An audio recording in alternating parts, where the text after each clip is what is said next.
very much. In the history of college baseball, thousands of young men have tried to do what only 78 teams have done before, including Oklahoma twice, and number 3 is so close. But there is no team more dangerous than one with its backs against the walls and its season on the line. Can Carolina come through and live to play another day?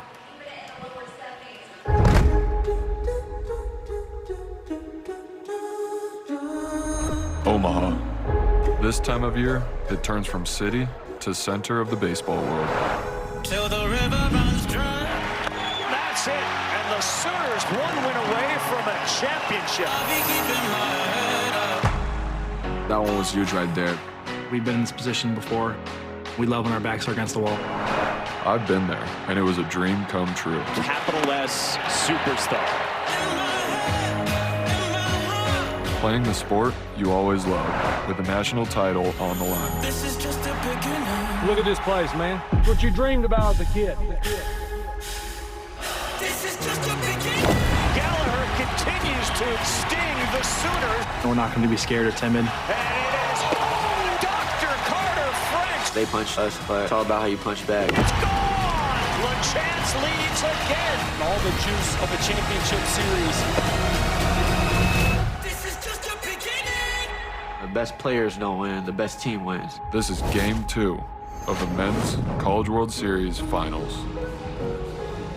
Yeah, Paul Skeens, thank you very much. He knows what it means to win a College World Series, a dream come true. And we got a dream on the line today for Oklahoma. And that means for Skip Johnson, the man that has seen it all, nearly all, from the junior college ranks to sitting beside the legend Augie Garrido at Texas. He has never, though, been the head coach of a team that's won a national championship. And today it's there for the taking. And the Sooners have been booming for a month. For Carolina, being a Tar Heel, that means being proud and resilient. And they will lean into those two qualities this afternoon. A win means they fight one more day and will bring the ever-elusive first championship into focus. And that right there says it all. They are focused. They've been here 12 times and have come up empty. Come on inside Charles Schwab Field. What a day. Feels like a fall classic. We hope for a classic for sure. That's Kyle Peterson, Chris Burke, and I'm Carl Ravitch. We have Scott Klein, who'll help us with rules, and Chris Budden in a moment is down on the field. You both have been in this situation before. What does this day mean? It's different. I mean, you wake up this morning, and we've both been through it. You realize if you're wearing Carolina blue, it may be the last time you get to wear it. And there's some of those kids thinking that right now. But I do think, Perky, that this team, and especially the middle of this lineup, is built for the opportunity. I agree with that. Yeah, there's a steadiness about this club and the culture that Scott Forbes has built within this program that makes you believe they can punch back. They took a punch, but they've only lost one series throughout the course of this year. That was the first weekend of conference play. They've won 10 straight games following a loss. That's the longest streak in the country. And they were just here a couple weeks ago. USC beat them in game 1 of the Super Regional. They fought back to find themselves here a couple wins away from a national championship.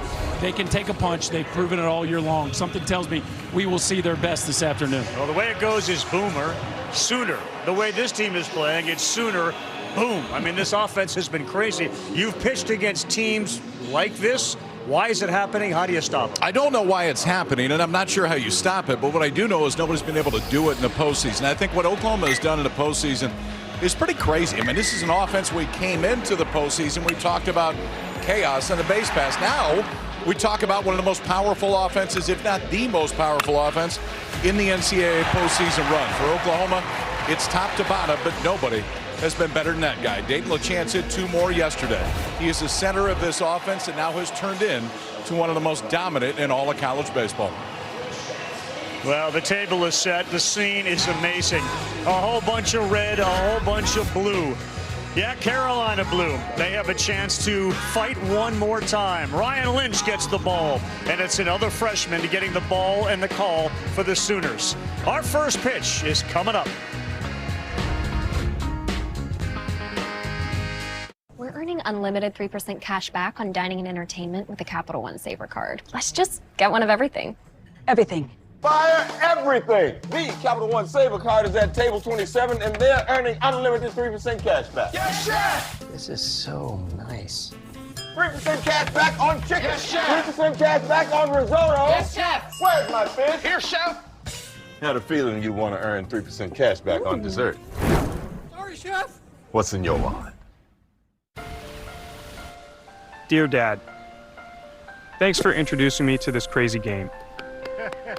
Thank you for my first set of clubs, for teaching me the proper grip and how to read a green. You taught me how to be humble when I'm playing well and push through when I'm not. You're my first coach and my biggest fan. And I'll carry the lessons you've taught me about this game long after the 18th hole. Cheers to you, Dad.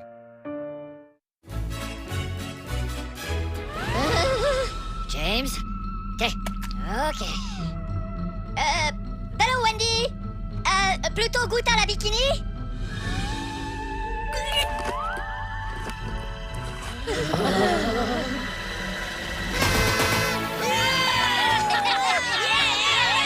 Oh, beef. Wendy's Minions and Monsters meal. Minions and Monsters. Only in theaters July 1st. Rated PG. All right, here we go, right? Finally, big game. Stay calm, stay composed, and Just remember, no matter what, There's never been another duck like you. Time to lock in. Push the pace, thread the needle. we have to stick together. Show me your game face. all right, we'll work on it. Will it be easy? Is it going to be worth it? Don't forget, You're a bird of prey, a majestic. beautiful soccer gazelle. Go! What does victory sound like? Together on three. 1, 2, 3. And then he says, it'll never work out. And I say, why not? And you know what he said? Because I'm a Virgo and he's a Pisces. Which is crazy because you're a Pisces and we're perfect for each other. So there goes that theory. When your person's not a person, you feed them Freshpet. Healthy meat and veggies, no preservatives. Now, if you were a Gemini, then we'd have problems. Freshpet, better food for your better half. Did I mention he was wearing a toe ring? Welcome back to the Men's College World Series presented by Capital One. The Oklahoma Sooners have been absolute giant killers on their way to Omaha, knocking off the SEC, the AC, the Big 12 champions. So what switched for this Sooner team? Head coach Skip Johnson will point to right after the SEC tournament when they lost. They went back home and he went back to his junior college days. He made them do 2 days practice. He ordered a bunch of fried chicken. The idea was put your phones away, let's break bread. And then they all wrote negative thoughts down on a piece of paper. They put them in a box and they buried them. And since then, all they've done is won, and now they're 1 win away from celebrating a national championship. Oklahoma is headed to Omaha. The first time we beat Georgia Tech really got us going, give everybody like a big boost of confidence. Just a bunch of Davids going to slay Goliath, and that has really resonated with us. Here in Omaha, we had Alabama and Georgia twice. I feel like we did a really good job of playing Sooner baseball. And the Boomer Sooner train has moved on to the World Series final. I believe in a team that gets confident, and they believe in themselves. Play with a little chip on my shoulder and go win a Natty champ.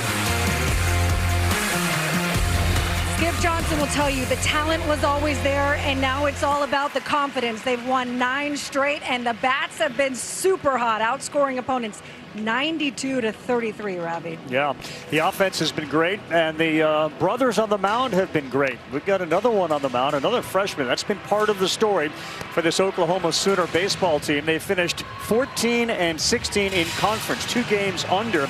And yet all they've done the last month after burying the negative thoughts has been to shine as bright as they have all year. Xander Mercurius has 1 career college win.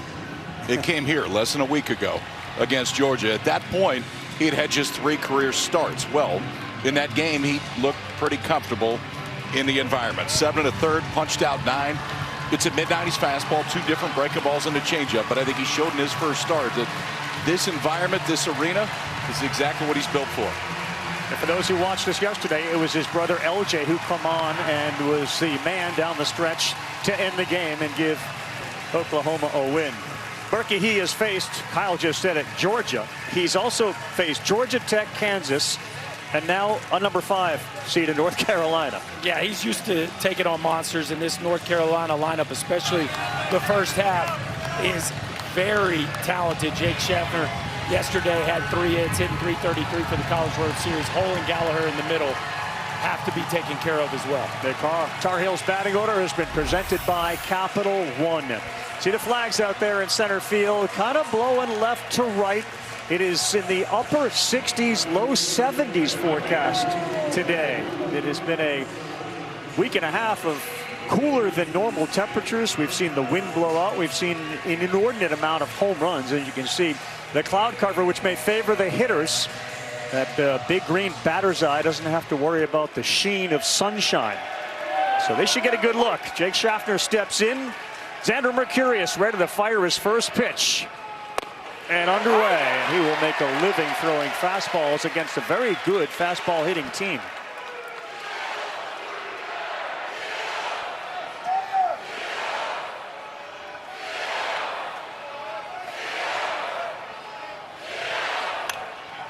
It's a breaking ball. He does have a variety of pitches, KP, but was lean into the fastball.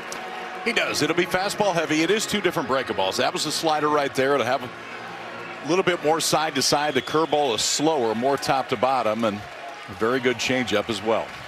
Schaffner's been very good, 5 for 15 here in Omaha, 333 average on an 0-2. He goes right at him, throws a changeup, 3 straight pitches for strikes in the first K of the game. Well, you just saw 3 of them right now. Let's look at all of them. 4-seamer mid-90s. And that's pretty much what he's going to lean on the entire night. The difference is, where does he throw it? Upper half of the zone, that's where he has the best success. It has real high carry. Bottom part of the zone is where he can get hurt. But you saw fastball, slider, changeup right there to start it, to strike out Schaffner. And a good start to get back to that 6+ Ks that he's gotten all 4 starts. Here's Hall, first one fouled off. What does Skip Johnson like about Xander Mercurius? A bulldog, and he actually took over in the starting rotation for his brother, who's moved out into the bullpen. But it is an attack-first mentality. If you take a look at older brother LJ.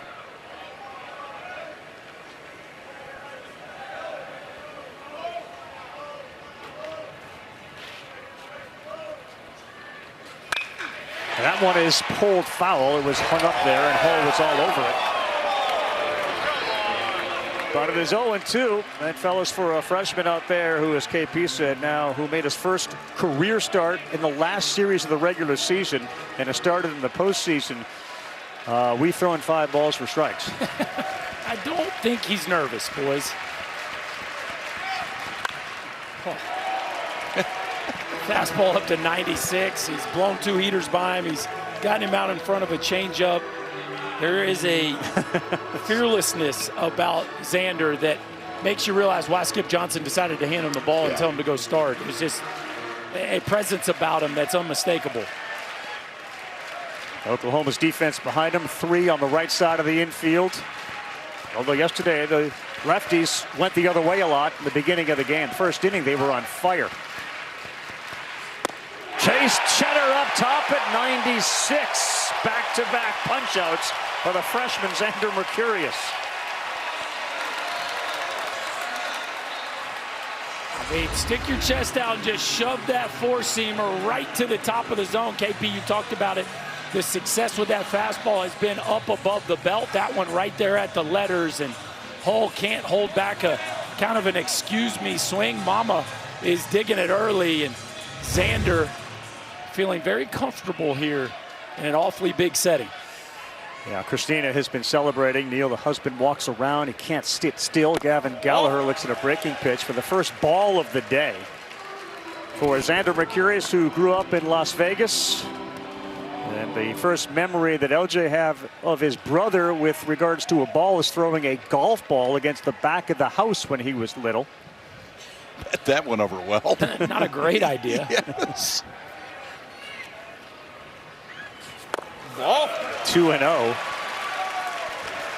What Mom remembers is, as a 4-year-old, Xander said, "I'm going to be in the MLB." And she said politely, "Well, that's like 1 in a million." And he said, no, I'm going to be a Major League Baseball player at 4.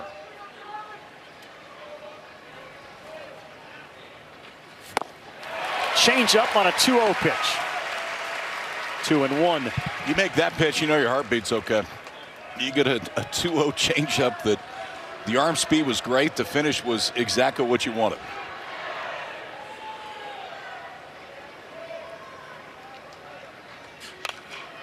Boy, it gets on you in a hurry. You can see they're not having very confident and comfortable swings up there. And yesterday, the offense for Carolina, the first time through, hit .342. They had 2 extra base hits. After that, they went silent. So the idea that Schaffner and Hull have struck out, and here he is with a chance to put Gallagher down.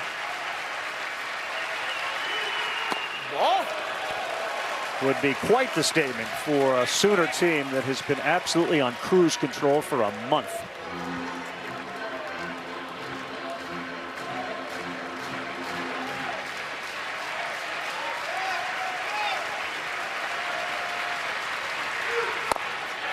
Called strike 3. You couldn't script it any better for the X-Man. Xander Mercurius, 2 caught looking, 1 swinging, 3 punch-outs. He's okay in the environment. Gentlemen, the freshman with 1 career victory in college goes punch out, punch out, punch out. Day 2 of the finals. We will see the OU offense when we come back.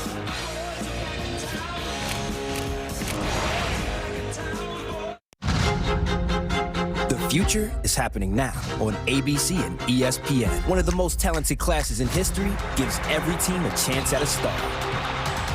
At the NBA Draft, a 2-day event on ESPN and ABC.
We're a really good ball club. At the end of the day, we're going to go out there and have fun on the field.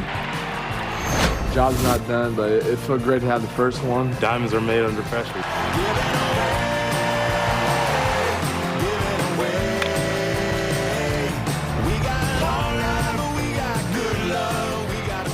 Bottom of the first in Omaha, Nebraska. The side of the Men's College World Series, 79th edition. As we take a look at the Sooners batting order, it's brought to you by Capital One. Very easy to focus on the middle of the order, LaChance and Willis, but fellas, the bottom third was great yesterday too. No question. And right in the middle of the order, a first-time father, a new father on Father's Day. Jackson Willits has set the World Series record for Oklahoma hitters with 9 hits already. He is a star in the middle of that lineup. They're going to face Ryan Lynch, right-hander that is mid-90s on the fastball side. A couple different fastballs, slider. It's primarily fastball slider. 2 and 4 seam slider behind it. Went 4 2/3 in his first start here at the College World Series against West Virginia. And there's ball 1 to Jason Watt. He's the center fielder. You take a look at the Ryan Lynch resume, 5 and 4, 420. That fastball run is important, and the fastball's been his best pitch. Walk has been on fire, a 13-game hit streak. That hitting over 430 here in the College World Series with a double and a couple of home runs.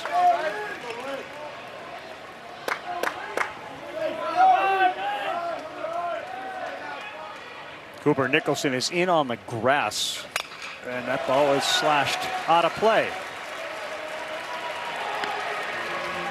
So the overarching thought coming into this thing, you have Ryan Lynch on the mound, you have sort of that weapon out in the bullpen in Caden Glauber. Depending on how this plays out, the thought is, when do you go to that guy? This one is hit to center. It's shallow. Hull's not going to get there. And that's a 14-game hit streak for Jason Walk. There's no indication, boys, that the Sooner momentum has been lost overnight. No, now 21 straight games he has reached base. Like so many hitters in this Oklahoma lineup, just playing at a totally, 22 straight games, playing at a totally different level than we saw from him in the regular season. And now you have to deal with the chaos as one of the best base stealers in this lineup reaches base to start the first. That was one of the secrets yesterday, the 2 homers from LaChance, but they stole 3 bases as well. They immediately go into a bunt mode there for Camden Johnson. He takes it, ball 1.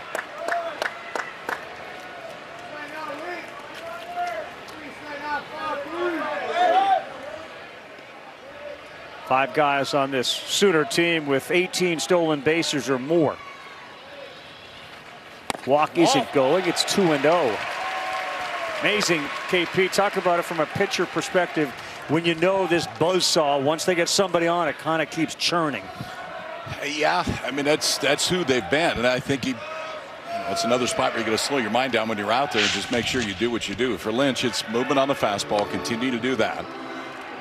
But ultimately not be afraid of the bat early in the at-bat. You get to a 2-strike count, then you can try to miss it, but at that point, can't be too fine early against this offense. Ball. Big lead. He went back. And Camden Johnson, who had been struggling, he is entrusted with Skip Johnson. The one thing you learn about this head coach and all the experience he has, man, he lets you know that he trusts you to get your job done. And the selfless nature of this team he's talked about incessantly. That is a 4-pitch walk, and right away into scoring position goes Jason Walk, and the very dangerous Dayton LaChance is marching to the plate. Yeah, I don't even know if dangerous does it justice, what he's doing right now. How about a homer at his neck? And then he carves a double off his shoelaces. And this is a young man who's got incredible power, and right now he's refusing to let you walk him. He literally has not walked in the NCAA tournament. He's had 6 hits outside the strike zone, including 2 homers. And it's really interesting, KP, because you know he's swinging, and he knows he's swinging, but he's swinging at everything. So where do you go? And he's not missing. I mean, that's the biggest thing. I'm not sure where you go. I think you have to try to make him expand early. There's your answer, by the way. They are expanding the bullpen right now. Mr. Glauber's up front. There is the answer to that question, knowing we have no room for error. 0-1 to LaChance, the big maple. That's way outside, so he didn't take a hack at that. He's one of 13 junior college kids on the roster put together by Skip Johnson and company. They love the junior roster. The junior college kids said they've had their teeth kicked in a little bit. They're hungry.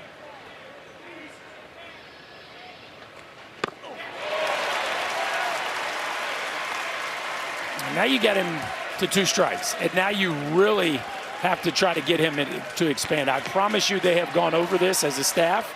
This is one of those where Heineck has to be ready to block the ball up because Lynch is not going to throw this ball intentionally around the strike zone. All right, so on the 1-2, Walk is off to third base, and they'll go to second base. No one's there. That's a mistake. Here comes Walk with the first run of the game. Johnson goes to third. And the chaos has led to a lead.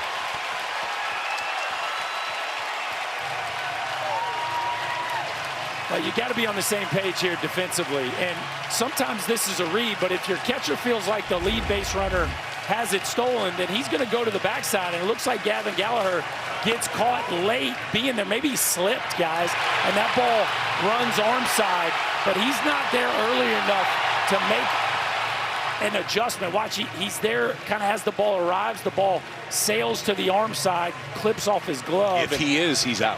If he is, he tags him. If he's there early enough, he's out.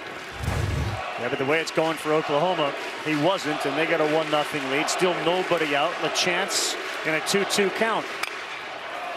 Fouls a fastball off and out of play.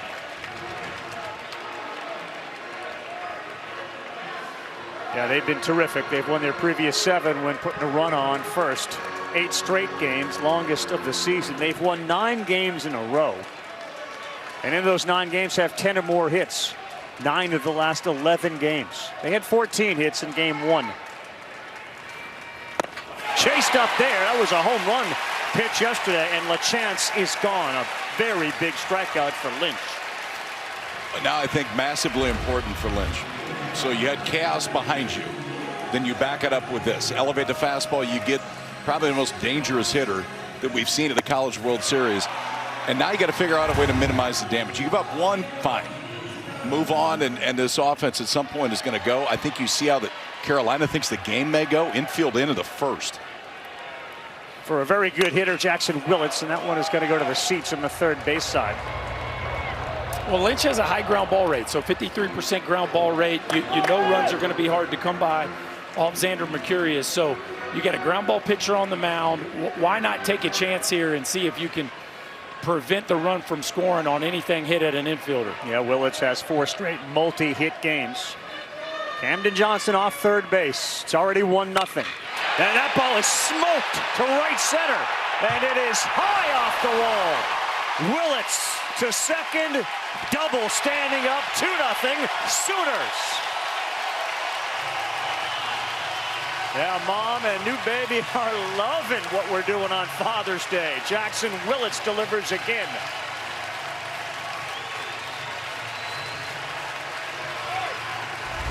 Is this kid any good? I mean, stay hot, kid. A 2-seamer right down Broadway, and that ball is scorched. 109 off the right center field wall. It doesn't matter where the infield's playing. When Jackson Willits catches a barrel, that thing is destined for a gap. A no-doubt double. The Sooners have 2 on the board. And the new daddy doing a little work here on Father's Day. Well, Glauber time may come a little bit sooner than they would like, but certainly happy Father's Day to Jackson Willits, and an opportunity with a meeting on the mound for us to say happy Father's Day to all the dads out there. It's been such a big theme here in Omaha the last couple of days, listening to the stories of people like Jackson Willits, whose dad is right there in the dugout with the rest of the team. The cool games at catch and all the other things that have gone on. He's not just playing catch right now. We are getting ready, and I think one more base runner, you would see Glauber come into this game. He can give you length. We've seen it. He has started in the postseason, but we've seen already, which we expected, that Glauber will be in this game and will play a role. This is Trey Gamble. He's the DH. Ball outside there. Willits has now 10 hits. Mentioned he has 4 straight multi-hit games. 10 leads the field at this College World Series. And an early statement from Oklahoma in a game that if they win, they are champions. Hi. 1-1. He's going to need to slow the ball down here some, KP. Left-handers have given him trouble throughout the course of the year, almost 150 points higher OPS versus Lynch than right-handers, and he's going to need that backdoor breaking ball. He's going to need the changeup because OU is all over the heater. This one on the ground slowly to Gallagher. He's up with it, and he throws over to first for the second out. But 90 feet away is Jackson Willits. Really nicely done there, KP. A little backdoor breaking ball to get a rollover. Yeah, to your point, I think it is important. I mean, they're dialed up for the fastball. He throws a fastball 2 or 4 seam about 70% of the time, so it makes sense to be dialed up for it. But if they're on it the way they have been, you got to try to figure out some way to get them off it.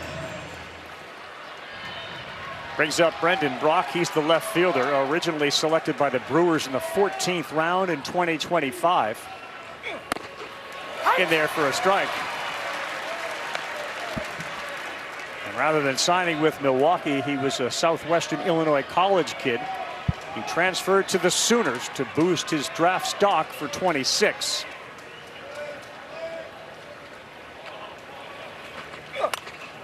Got jammed there. Saw him make a terrific running catch in left field yesterday, slamming into the wall.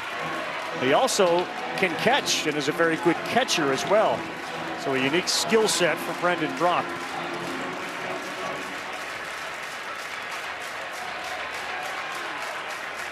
Just feels like a very big run down there at third base early in this game.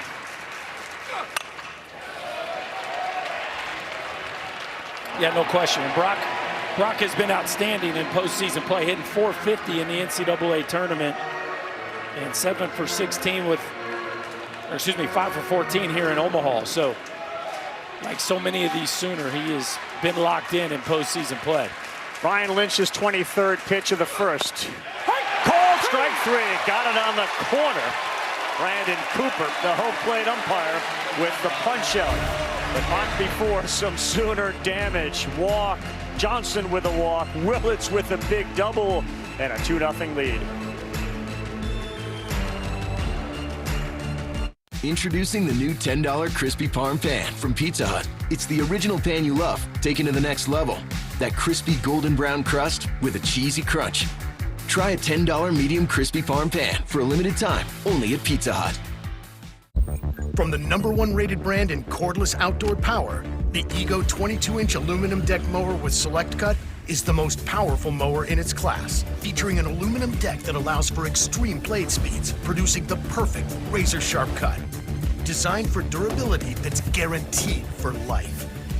All powered by Ego's patented 56-volt arc lithium battery. One battery powers all tools. Find an Ego retailer near you. With SafeLight, you can get that fixed now and pay later. Fix now, pay later? SafeLight offers flexible payment options and anywhere mobile service, so you can get it fixed here, or here, and pay later. Go to safelight.com today. SafeLight Repair, SafeLight Replace. It's the dog park with all the dogs there. And the people you see that you don't really know because it's the dog park. Brought to you by Progressive Pet Insurance. He's got an ear infection. I said ear infection. Ear. It sounds like you're in a tunnel. It's in his ear. Ear infection. E-A. It's the dog park. Protect your pet from injury and illness with Progressive Pet Insurance. This is a terrific young man who mirrors a lot of qualities of his late dad. His dad's a hero, and like so many other 9/11 heroes, have gone too soon. I think about him all the time.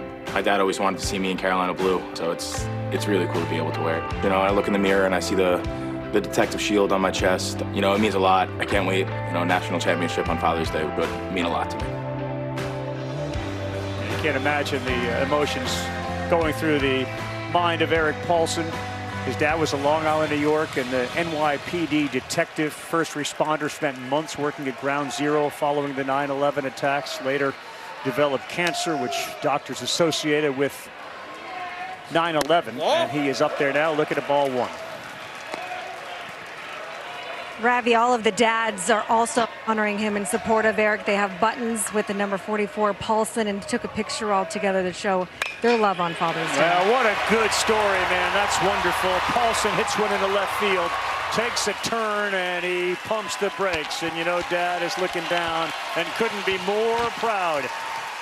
He always wanted to see his son in Carolina blue after starting his career on Long Island at Stony Brook.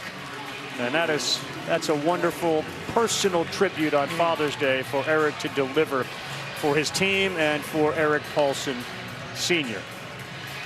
You can understand the emotions from Mom and Sis as well.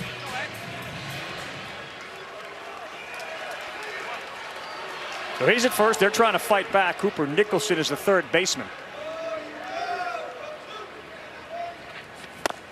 Change up there. Well, neat moment there by Erik Paulson, and he caps off the top 4 hitters there in this Carolina lineup that have been so good. If Carolina's going to win today, they're going to need something from the back 5, and it starts right here with Nicholson. Somebody's got to provide them some offense here in the back half of this lineup. Because the way the freshmen have pitched, KP, it doesn't feel like they're going to do any favors to an offense. They haven't blinked yet, and nothing would indicate that they're going to. It feels like you have to beat them. They're not going to beat themselves at this point. Xander Mercurius, an 18-year-old freshman, throws the 1-1. But that changeup is an effective weapon so far. It's 1-2. I think it's okay, though. To me, you have to be on something. He's throwing 96 miles an hour. If early in the count you swing and miss at a changeup, so what? You can always go into a 2-strike mode. But Carolina cannot be defensive early in counts. Nicholson 2 for 12 in Omaha. Ball.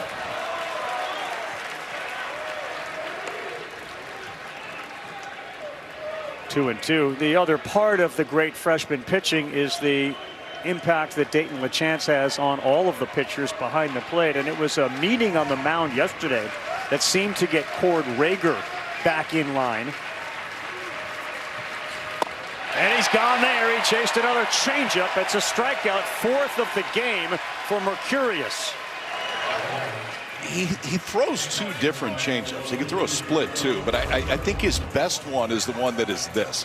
You can see the fingers are split. He holds it deep in his hand. It's the arm speed that makes the pitch, because the hitter sees fastball arm speed. But yet velocity is, it's 16 less than his best fastball has been today.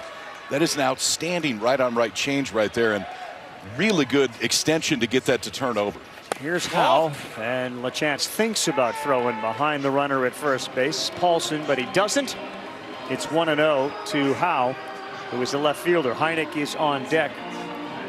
And to Berkey's point, you saw that graphic. 2 hits from Nicholson, 2 from Howe, 2 from Heineck. Whoa, no! Did he go? And yes, he did down there at third base. The call is a swing. Kevin Sweeney, our umpire, at third.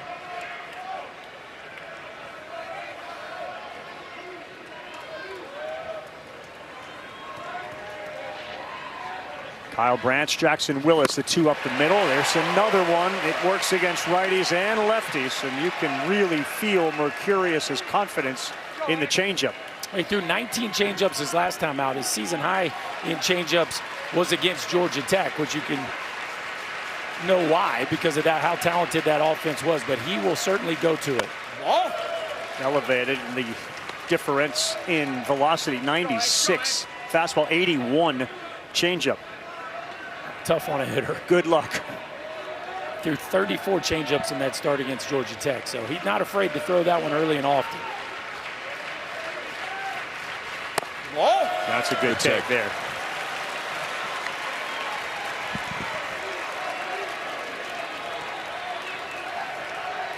Yeah, so we've seen a lot of Christina. There is Neil.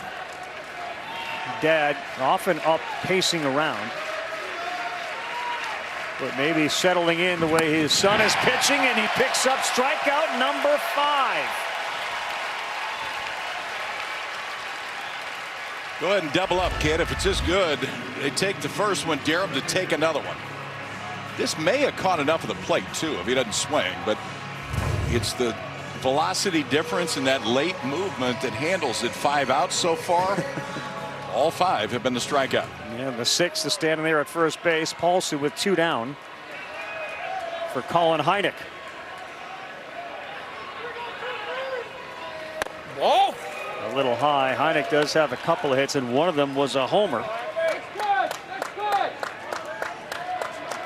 Just a remarkable turnaround for Oklahoma, both on the mound and offensively, and Mercurius and the other 2 freshmen, Rager and Waslowski, have been in the middle of it. The idea that they transformed their starting rotation in basically the last week of the regular season and have found themselves a game away from winning the whole thing speaks a lot about the willingness of Skip Johnson and company to try it and do it, and he's now got 2 strikes. It can't be overstated. The kid on the mound that looks like Nolan Ryan right now did not have a collegiate win until a week ago. He didn't have one the whole season. He only had 3 starts when they showed up, but yet it's pretty comfortable the spot he's in right now. Yeah, ahead 1 and 2. He has struck out 5 already.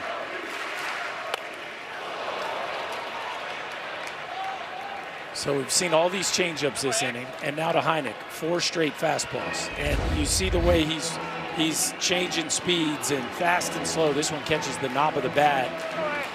And he's really keeping this North Carolina offense on its heels, because he just, you can't predict where he's going from at bat to at bat. Ball. Just missed. Reaction from Mercurius on the mound. You saw Dayton LaChance is telling him, hey, man, it was down. Keep your cool. You'll go do it again. You'll see him talk to himself a lot. He and his mom will make eye contact during the game. She said it happened on a number of occasions in the first start here. 2-2, that's another strikeout. He has got 6 outs, and he's responsible for all of them with the strikeout. It's getting a little selfish now, isn't it? I mean, at some point, let the other kids play. But he's not going to do that yet. Fastball up to the mid-90s, but the key's been the changeup so far. The freshman, he's got it all going so far. 6 strikeouts to start. Running a successful delivery company has taught me something. You're only as good as your tools. We have AT&T Business, and that's why we're the best. We're here. You're where? There's nothing here. Just trust the connection. We're in the right spot. What? You guys are early. Yeah. I like that. Get your signature there. There. You guys thirsty? I just made some lemonade. It's really warm in here. Like a good warm. You know, my phone still works down here. It's crazy. John Cena? Check the name tag, boss. That's not Nature's Own. We always get this. Nature's Own now has simpler ingredients with the same great taste. And it's non-GMO verified. Even she can pronounce all the ingredients, and she's 6. I'm 4. Respect. We'll definitely get Nature's Own, Mr. Educator. My friends call me John. Well, thanks, John. Not you. Nature's Own. Educate yourself.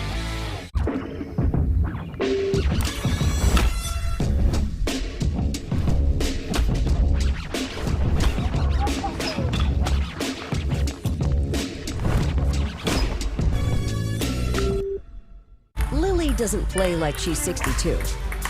She plays like you owe her something.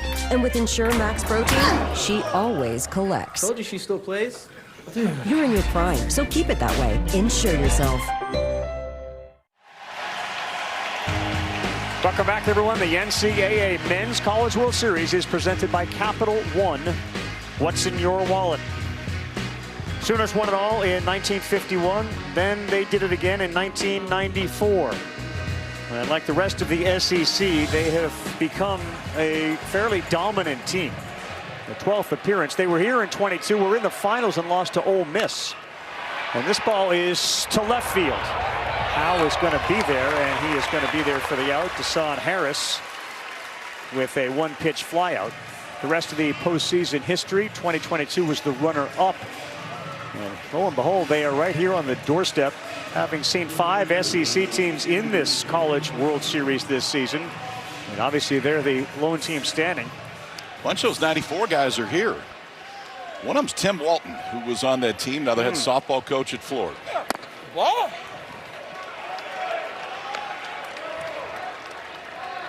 That's him in the white hat. Appeared on the Allcast yesterday with Mike and Ben and Runes. That can be seen over on ESPNU. That's a good one there. 1 ball, 1 strike.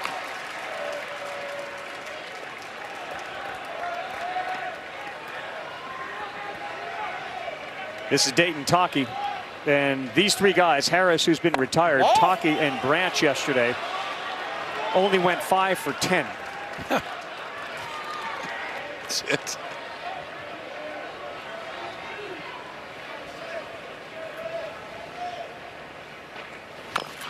Ow.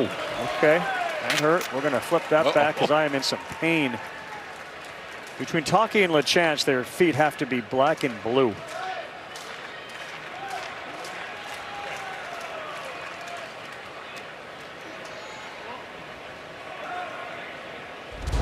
He's like, I'm good. Everybody get away. Trainer back. Just let me be with me for a minute. Oh, man. We'll figure this out. Ankle bone. He has one of the more positive memories. This one is painful. The positive one was the walk-off against Georgia Tech in the Supers. A 454-foot bomb over the batter's eye that got the Sooners into this position. Yep, at the letters, called strike 3. So Harris and Taki both retired, as Ryan Lynch must be realizing there's a dude out there that's going to come in for me if maybe I allow 1 base runner on. It also feels like, too, if Carolina's going to win the whole thing, they got a lot better chance of Gleiber's not coming into the second inning, regardless of whether they win this game or not. I think it's massively important. It's a good start in the second for Lynch to try to figure out a way to get him 5 or 6, and then you see what the game tells you. Good pitch there. Lynch is moving a little bit quicker. He's got a little more pace. Kyle Branch, you could argue, had one of the bigger, if not biggest, hits of the game yesterday, in a game in which LaChance hit 2 homers. That 4th inning 2-run double was his first hit in Omaha. And of course, for those just watching the College World Series for the first time, his brother Colby, who's here today, played for Georgia. And it was one of the more memorable moments. There he is on the right-hand side. He hit a home run in his final plate appearance as a collegiate. And the reaction from the brother Kyle at second base is something, when you see it, you'll never forget it. It was pure elation. Eastman on the ground, slow Nicholson up. He has time, and he's there to get Kyle Branch out.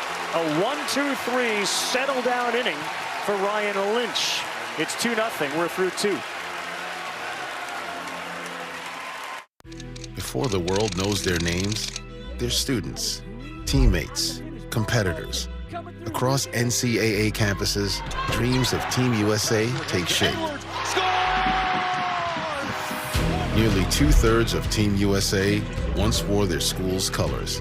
More than half of U.S. Paralympians trained as college athletes. Together, they carried that spirit to the podium. Because Olympians aren't just made, they're made here.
Oh, we remember 2006, 2007. That's a memory nobody related to the North Carolina baseball program wants to see. The error from the second baseman. 2007, the same team did it to him again. And over those couple of years, there was an incredible pitching performance from Kevin Abel. Oregon State got him twice, 06 and 07. In this, their 13th trip here, Carolina Blue is trying to turn the tide and win one. They trail Florida State as the teams with most appearances in Omaha without taking home a trophy. We start with Carter French. The good doctor made an amazing catch against the right field wall yesterday. He is going to pursue his degree. He's going to be a doctor eventually. And he looks at one that misses just off. It's 2-0. Carter French hits 8th. And Rom Kellis is in the starting lineup. He will bat 9th. We saw him pinch hit late yesterday in an effort to try to get some offense for Carolina. A rare 2-0. But we'll go right back to Mr. Reliable. 81 miles an hour. I mean, it's one thing to have great arm speed and depth. It's another thing to be able to subtract 12 to 14 miles an hour off of your heater with that pitch. It's just a really tough pitch to defend. Just missed up, and a good take from French against Mercurius, who has retired 6 all via the strikeout. French is having a nice College World Series, 4 for 13. That's over 300.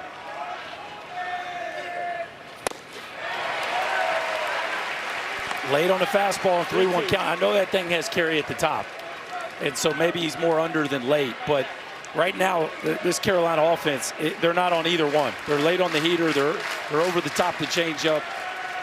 Caught in the matrix right now. What does he go with on a 3-2? He went fastball right down the middle at 95, and it's fouled back.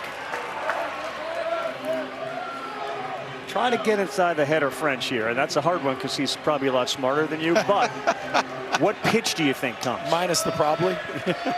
I'm on the heater. I mean, that's just what it is. I got no chance if I'm not on the heater. All right, and a walk, and Mercurius has allowed his second base runner.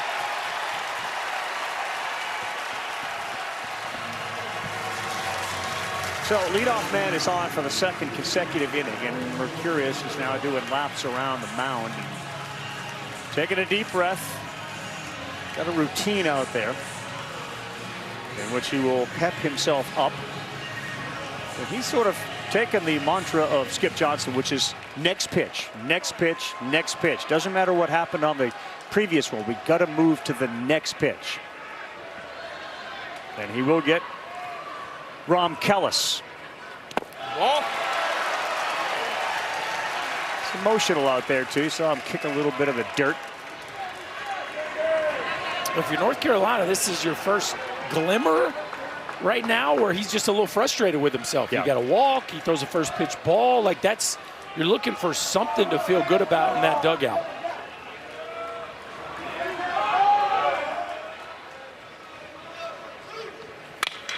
On the ground, oh boy, it ate up Willits. That thing was smoked at 108.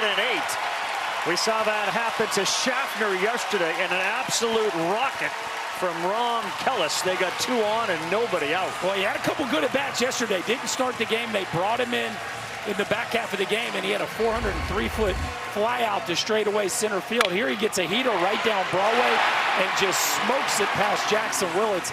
That thing has some topspin, bounces right over the glove of Sooner shortstop and Ravi. That's what it looks like to be on a heater. That's a dude who sold out to a heater, was on time and barreled it up, and that has to give a lot of life to this Carolina offense. Well, they have the top of the order up right now, and a first opportunity to get to Mercurius. Jake Schaffner struck out his first time up. In fact, the top 3 struck out in the first.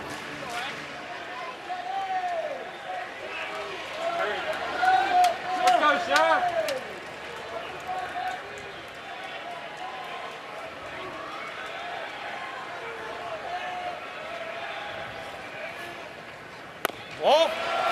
One ball, 1 strike. Scott Forbes after yesterday, it's like, yeah, I mean, we've lost before. We haven't lost back-to-back games since March 6th and 7th. We're going to stick to the process, trust the routine, try not to let the moment be bigger than we are. And they do seem to have a team with a personality that can deal with that. 2-1. Here you go, Ralph. You were late on a first pitch heater. Did you take a breaking ball and a changeup? You could tell KP, the freshman's body language, he's slowing down a little bit. He is excitable. And that is the one thing that Skip Johnson has talked about. Is sometimes you just got to go slow the heartbeat down a little bit. It looked right in the first 2, but it's maybe starting to speed up a little bit. A little bit late there, 93, and the North Dakota State transfer, who was the Summit League Defensive Player of the Year and a semifinalist for the Brooks Wallace Award for Best College Shortstop, now wearing Carolina blue, and a massive opportunity with his team needing to win to stay alive. 2-2, 2 on, and nobody out here in the third. And that is a fair ball down the line off the bat of Schaffner. French is going to come in. Kellis is being waved in. He will score, and it is a triple for Jake Schaffner. Tied at 2.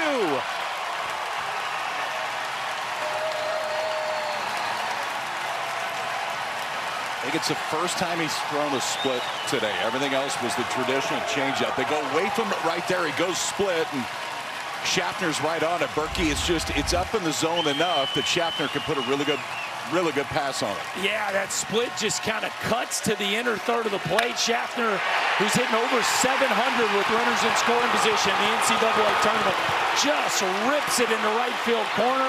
The Tar Heels are off and running. The shortstop glides into third, and you talk about a loud and much-needed swing of the bat, Ravi. The Tar Heels are right back in it. Yeah, no question about it. And for all the success as you watch the dive into home there, Schaffner goes to third with the triple. The freshmen have been unflappable because they've been successful. And in the case of either Glauber or any of the three, you do wonder, like, is the moment ever gonna get to them? It hasn't yet. We'll see how Mercurius handles the base clearing triple from Schaffner and Mr. Hull, who steps to the plate. And his swings have been a little off since that diving catch he made a couple of nights ago. He takes ball one. This is when he gets dialed, though. Nobody better in the country with runners in scoring position than Owen Hull. He finds a different level of focus throughout the course of the season in opportunities like this. 667 with a runner on third, right down the middle and down the line and into the seats.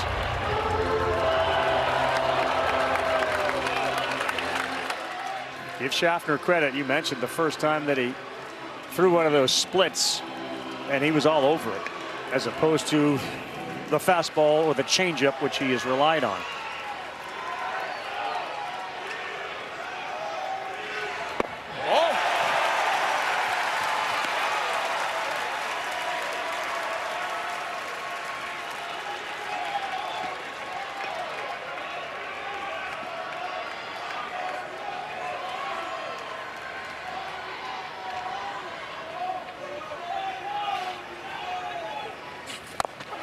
That's a good one there. A changeup on the inside corner. It's 2-2. But you see the numbers with runners in scoring position. Gave you the even better, bigger number, 667, with a runner on third in the tournament. He's been able to do everything out of a two-hole for them the entire season.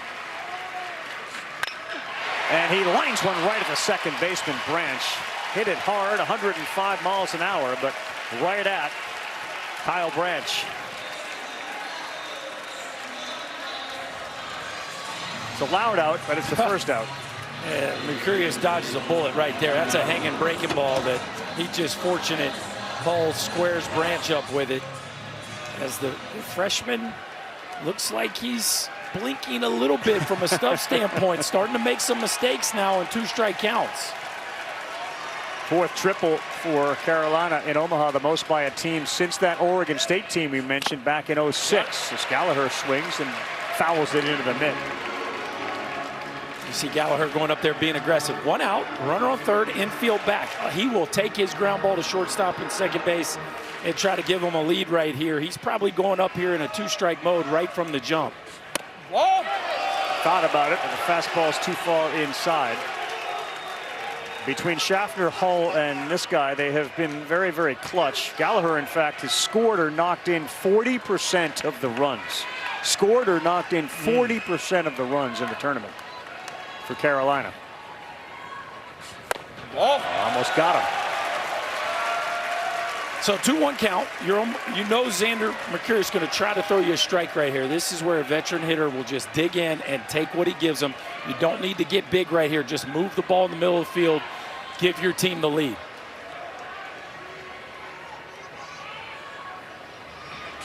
Oh boy, that one is away from LaChance. We're going to have a play at the plate. Oh boy, it looked like LaChance thought he could get to home. Mercurius was a little late, and Carolina's got a lead as Schaffner sprinted in from third. Starts on third base because Schaffner's got to sell out on this, and he did. I mean, he saw it get far enough away. If there's any hesitation, you got a chance to get thrown out because this ball is not that far away, Berkey, but when this is your read, it doesn't need to get that far away. No, and LaChance is like going to throw it. Look, he's like lined up to throw it, then he flips it late, and Ravi, you said it. The two of them just looked in between. Mercurius was late. KP, you called it. A great jump at third. And you just love the aggressiveness right there by the Tar Heel shortstop. Momentum is shifted here. A 3-run top of the third for Carolina. And a 3-1 is high, ball 4. You got to go talk to him. Somebody does. Stuff is not the issue right now.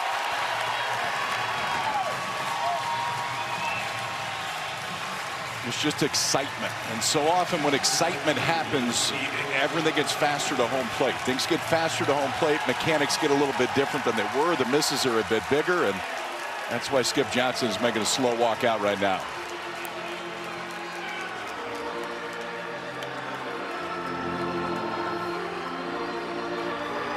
A little action right now, just kind of beginning to percolate in the Oklahoma bullpen. And LJ Mercurius is also making his way out there.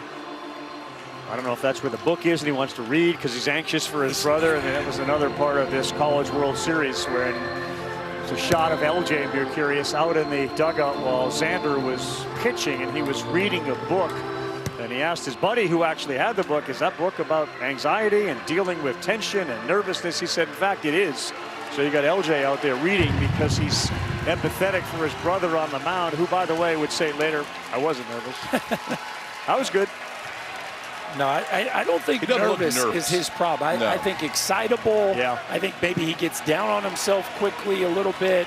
And Skip Johnson trying to get up there. Look, you're not going to strike everybody out. We need you to get back into this ball game.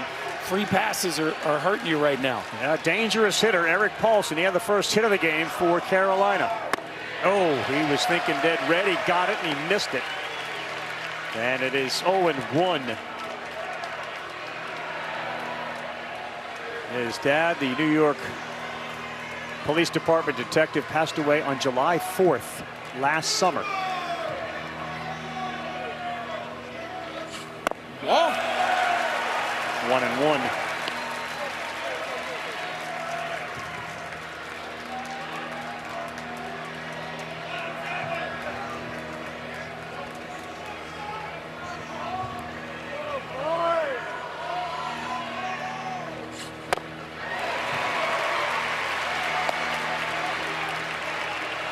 Our pregame show had a great feature with Ryan McGee on Eric Paulson and showed him in his Long Island driveway just banging balls off of a tee when he was barely tall enough to see the top of the tee.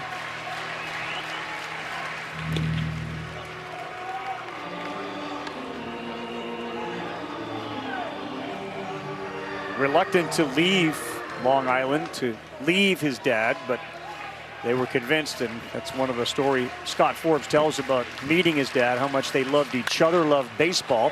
He got a hanger there that he fouled straight back. And just how much alike the two of them were. Well, when he took his recruiting trip, it was very important to his dad to be there. Yeah. And it was very near the end of his life. But he wanted to see where his son was going to be, and was down there with him, sitting in the dugout. Scott Forbes talks about just the importance of his father being there. Oh, good take. Remember yesterday, Carolina trailed 2-0. They grabbed a 3-2 lead in the first inning, and that was the final run that they would get, the third.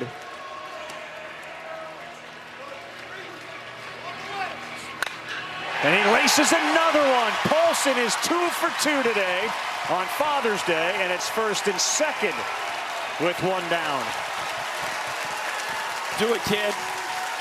Finally got one in the bottom third of the zone where he can handle. We talked about it to start the ball game, KP. When that fastball's down, the hitters have a chance. And this is a fastball just at the knees, and Eric Paulson gets inside of it, rips it into left field. And man, this Tar Heel offense looks a little different than the first time through. Yeah, I mean, they didn't have a chance for about 45 minutes.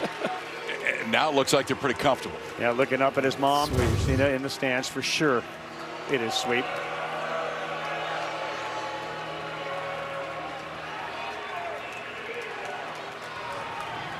Yeah, so now you start to think about the Skip Johnson pitching decisions that he has ahead of him.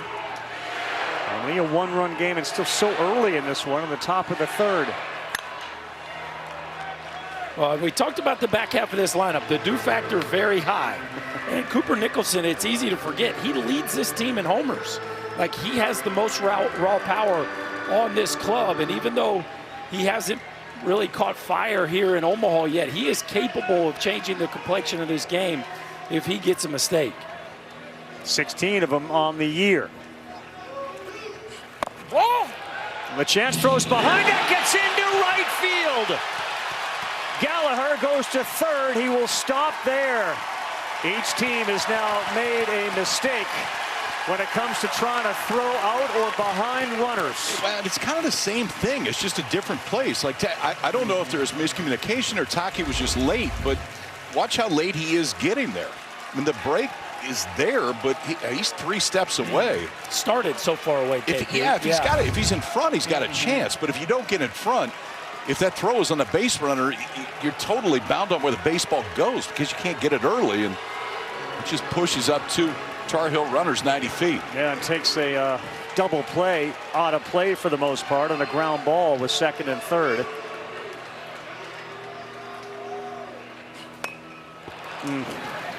It's a break right there for Mercurius. And the count goes 1-2 against Nicholson. Nate Smithberg is kind of a lefty specialist out there, warming up. You see that funky arm delivery. And here comes a offensive timeout for North Carolina. Interesting here too. I know a lot of people don't like to play the infield in with first and second. Second and third, a little different. Maybe just a runner on third, but you got one out. You got a 2-strike count, and they're going to play the middle back. So you see Scott Forbes trying to really calm his third baseman down here and coach him up on, hey man, shorten up, choke up. All we need is a ground ball to shortstop or second base, and we can put another one on the board.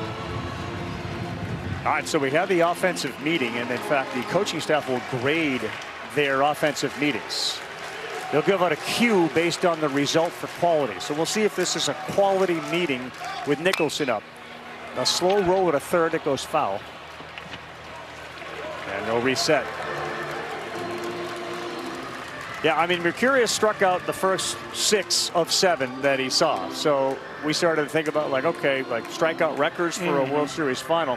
He's now thrown more pitches in this inning than he did in the first 2 innings. And he obviously hasn't had a strikeout since the second. The out here in this one was a line out, a hard line out off the bat of Hull.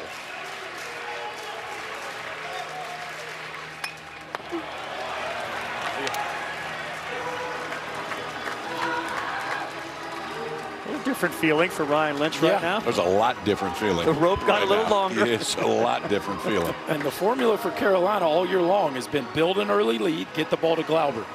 And that formula is starting to take shape here in the top of the third.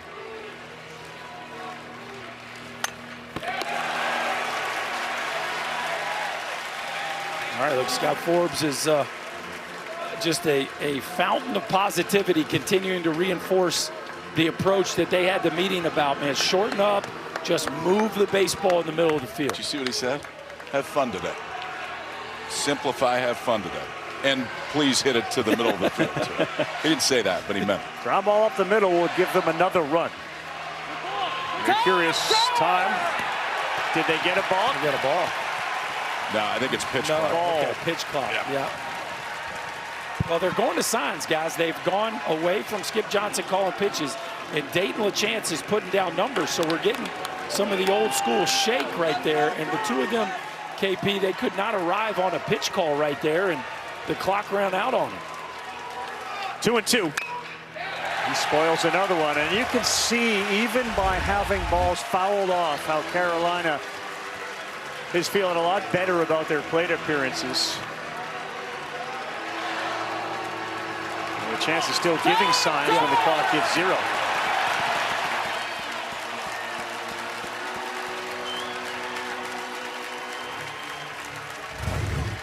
You just don't do that very often anymore. I mean, count the number of times this year that we've seen a catcher actually give signs. I think Oklahoma's their first I don't team remember I've it seen. before this. I wonder, you know, Skip told us the other day in a meeting, Skip Johnson, the head coach, We've had PitchCom break or not work or function without us not being able to hear. We've gone to the signs. He's an old school guy. Mayfield is comfortable with signs as he does PitchCom. That got him on the elbow, and the bases are loaded. Nicholson gets hit, and Howe will come up with him loaded. Boys, we've gone from like maybe as good of a start as we've ever seen in the finals to do they need to go get him? And it is. I think the answer is quickly. yes. And I mean, the kid was amazing in the first two, but this is, I don't know what it is, man. There's some vibe about Carolina that just is comfortable in any setting. And they got buried in the first 2 innings, but they didn't blink. And now it's very different. And here's Howe with him loaded. Gallagher, he had a walk. He is at third base. Paulson with a single at second. Nicholson, the base runner at first after getting hit. Tyler Howe deliver his third hit here in Omaha. Not there. Gallagher a very aggressive lead down there at third base.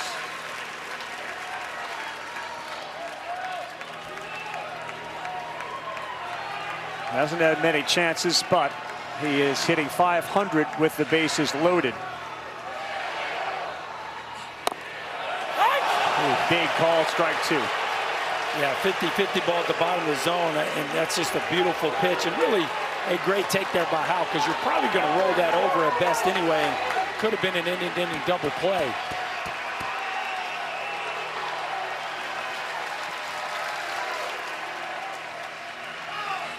No, he tugged it. LaChance was there and ready to stop it.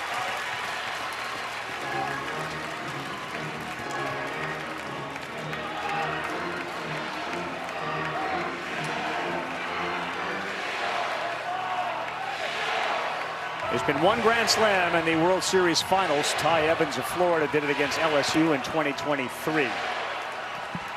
Howe has 4 homers this year. That misses very badly, and we are full with nowhere to put him.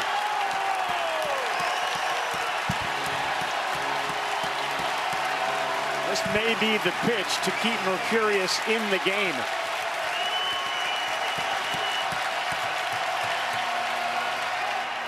He got him. That's a big one. Another strikeout for Xander Mercurius. His 7th of the day. Boy, it felt like a big one right there, boys. This game teetering, and Xander Mercurius stepped up and made some pitches. A beautiful changeup at the bottom. Then one sails to the arm side. A great take right there, but strike 2. He tugs that changeup, misses with the heater, but then when the moment was at its breaking point, he grabs that 4-seamer right to the top of the zone where he has so much success, and that is a huge pitch to get the second out. First one fouled off the bat of Colin Heineck. He struck out his first time up. And we're looking for another quality offensive timeout from Forbes down there at third base. 2 in an inning. That means he's got 1 left. Yeah. Burning some here. 45 pitches for Xander Mercurius this inning. Good numbers for Heineck at the plate with the bases loaded.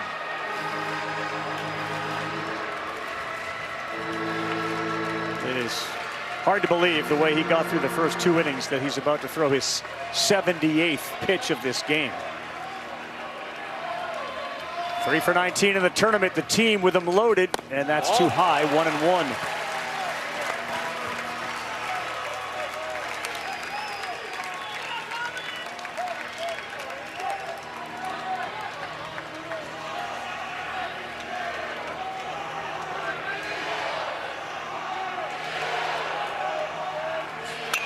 Oh, that was hanging up there, and he fouled it straight back. And Heineck's got power in the bat. We've seen a home run here in Omaha, 10 on the season, 17 doubles. Most of the crowd here at Charles Schwab has risen to their feet, certainly on the Sooner side.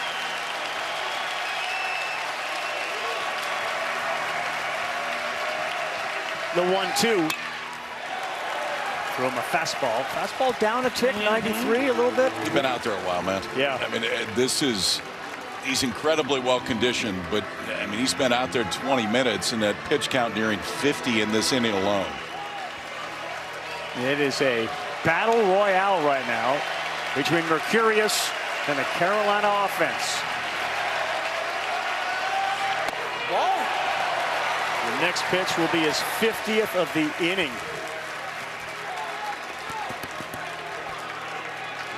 That is part of the routine. Deep breath, positive thoughts. Heineck trying to get in his head.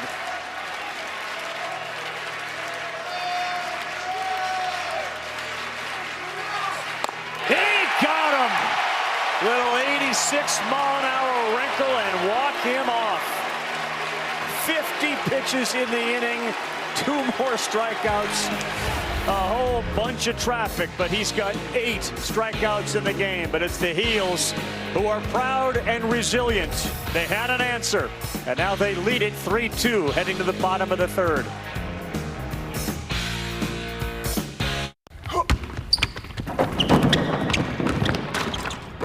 One zip. So they're all on your team? Yeah, they're my financial plan. Huh? Who Thrivent helps me plan my finances for. Like my church, the children's hospital, and my son's college fund. And we're redoing the basement. Plan your finances for the people, causes, and communities you love with Thrivent, where money means more. There's a lot of science that goes into making sure this helmet protects me. The same is true of the Colgate Total Active Prevention System. It's 15 times more effective at fighting the root cause of oral health problems. Try the Colgate Total Active Prevention System. Prevent problems before they start. How you like your new Trek stock? Oh, it's beautiful. I wish I'd done it sooner. Thought about Treks, but I've never minded doing a little maintenance. It's rewarding. Well, whatever floats your boat. Trex, performance engineered for your life outdoors. How you feeling it?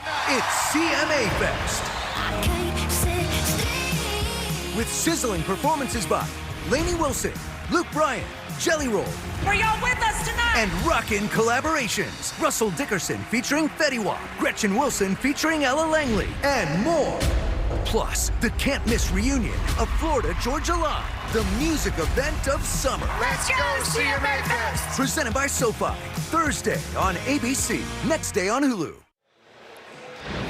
Well, yesterday, boys, the first 3 innings had just about everything. In this case, the 3rd inning had just about everything. Understand, Oklahoma's pitchers have gone 14 consecutive innings with at least 1 hit. That's it. That ended because they blew up a little bit offensively. They did. Schaffner got the big hit, but Oklahoma finally helped him a little bit. We saw the freshman blink a little bit early in the inning, but he got out of it with a couple huge pitches, a fastball at the top of the zone and then a slider to get off the field. Walk hits one to left field, and that's a quick out for Ryan Lynch. Exactly what the doctor ordered was Walk to be retired the way he's been hitting with that 14-game hit streak. He flies out to left. Don't like that, boys. You can't let your pitcher stand out there for, what, KP, about a half hour and swing at the first pitch. Just can't do it. I know he's on a heater, but you're a true leadoff hitter. There is no hurry to swing at the first pitch right there. That feels like a big mistake. Watch it. That That did hit him. I heard it too. And Camden Johnson's going to be at first base. That's a problem for North Carolina. He's got 30 stolen bases. And when you get a guy on for the Sooners, it is chaos. Well, speaking of big mistakes, KP, they give you a first pitch out. You know they're not going to swing at the second one. Right yes. there. I mean, it's a fake bunt to take right there, and then you just tug the fastball. I mean, clearly, he's not trying to, but no. They're trying to hand you a strike. You hit him. Yeah. Well, Ryan Lynch was the benefactor of the first pitch swing from Walk because it had been about 32 minutes between his last pitch and then the first one. And now you bring LeChance up with one swing, can put him back on top, make that guy feel a little bit better.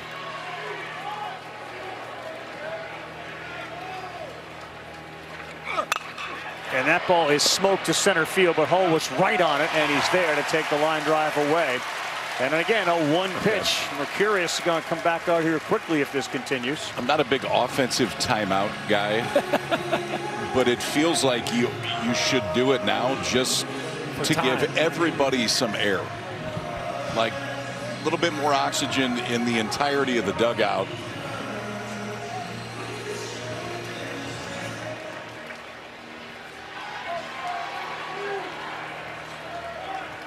Here's Willits, who absolutely laced a ball off the wall in right center for a double. First time up, he swings at it. Gallagher ranges to his left. Uh-oh. After 50 pitches, Carolina threw 4. And the X-Man back to the bump.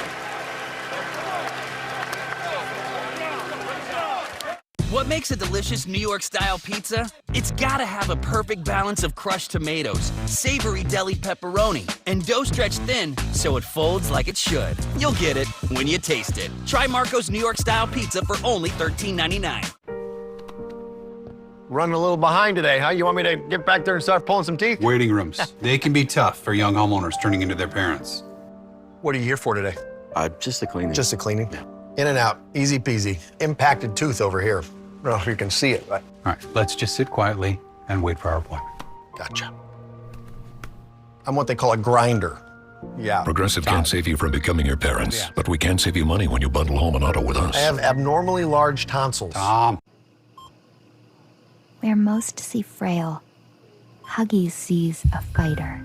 And through every round, we provide them with gentle protection for the most delicate skin.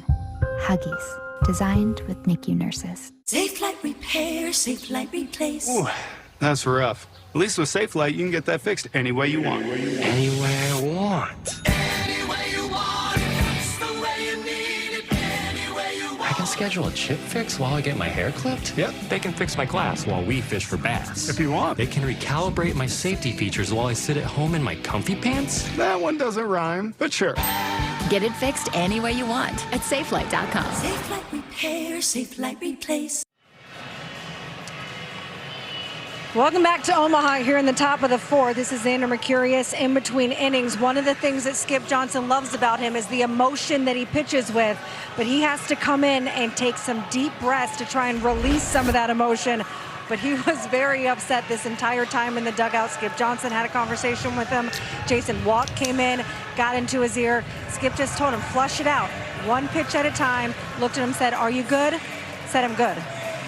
Yeah, so KP, you've pitched in this situation. I mean, you've had a few rough innings here, but 50 pitches and you're back out there in 4 minutes. What toll does that take? It can take a real toll.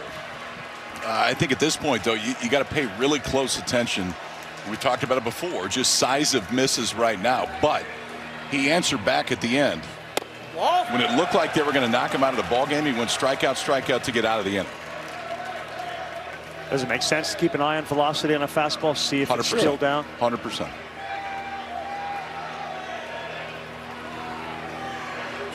Well, Mercurius isn't the only one that's going to need some deep rest. I think Reggie Willits, who runs the offense for Oklahoma, is going to need some deep rest after that half inning. That's not pleasing to the guy who runs this offense. Whoa. Oh boy, that was close. When you see LeChance talking to him. 91 on the fastball. And there he is, Reggie Willits, who was a former Yankee assistant coach, son on the team, and there is a connection between what the offense just did and a 4-pitch walk. Well, and it's the same guy who started the rally last inning with the walk. Carter French now 2 walks on the day, and boy, everything kind of screams that it might be time to make a move. You're asking a lot of an 18-year-old kid, as good as he has been, to come back out there after throwing 50 pitches without a break. And this guy has smashed the ball the last 2 days when he's been in there. I think the other thing is there's only so much adrenaline. Yes. And he had to use a bunch of it at the end of the last inning to get out of it. And he kept him in the ballgame. It's 3-2 right now, but there's only so many times you can get up. Carolina thought that pitch was a little high. It's 0-1 to Rom Kellis. That one is right at the second baseman Branch. He flips. That is exactly what Xander Mercurius needed, a double play. Tailor-made double play. Yeah, they call it the pitcher's best friend, and there's never been a setting where it holds more true than this right here. A breaking ball that hops right to the chest of Branch. A nice little flip to Willits, who finishes it off. And boy, will that help everybody in that Sooner dugout settle in, because things were getting a little tense there after a 4-pitch walk. Top of the order, Schaffner had that triple, which scored 2 in the third, and a slow one on the ground to first. Let's see if they can flip it quickly. They do, and Mercurius, he's got a little bounce back. 50 pitches last inning, 7 pitches this inning. It is 3-2 Carolina. Talk with the head man, Scott Forbes, after this. Scammers have learned how to exploit cryptocurrency ATMs to help steal money from people. I have lost almost all of my life savings. Mary Ellen's story is heartbreaking. AARP Nebraska supported an ordinance mandating warning signs right on the machine. The reports of people being scammed at ATM crypto kiosks has dropped 20% in Douglas County, and we owe a lot of that to AARP. We have a deep commitment in our community to help keep folks safe. We will never be done fighting to protect people from fraud. Oh, hi. Work here. I know I've been a little unreasonable. Okay, a lot unreasonable. Ugh, I'm so clingy. But I got some help from UKG, and I'm like AI smart now. I'm ready to think about our future. Try new things together. I'll even be more flexible with your time. Look at us. It just feels right.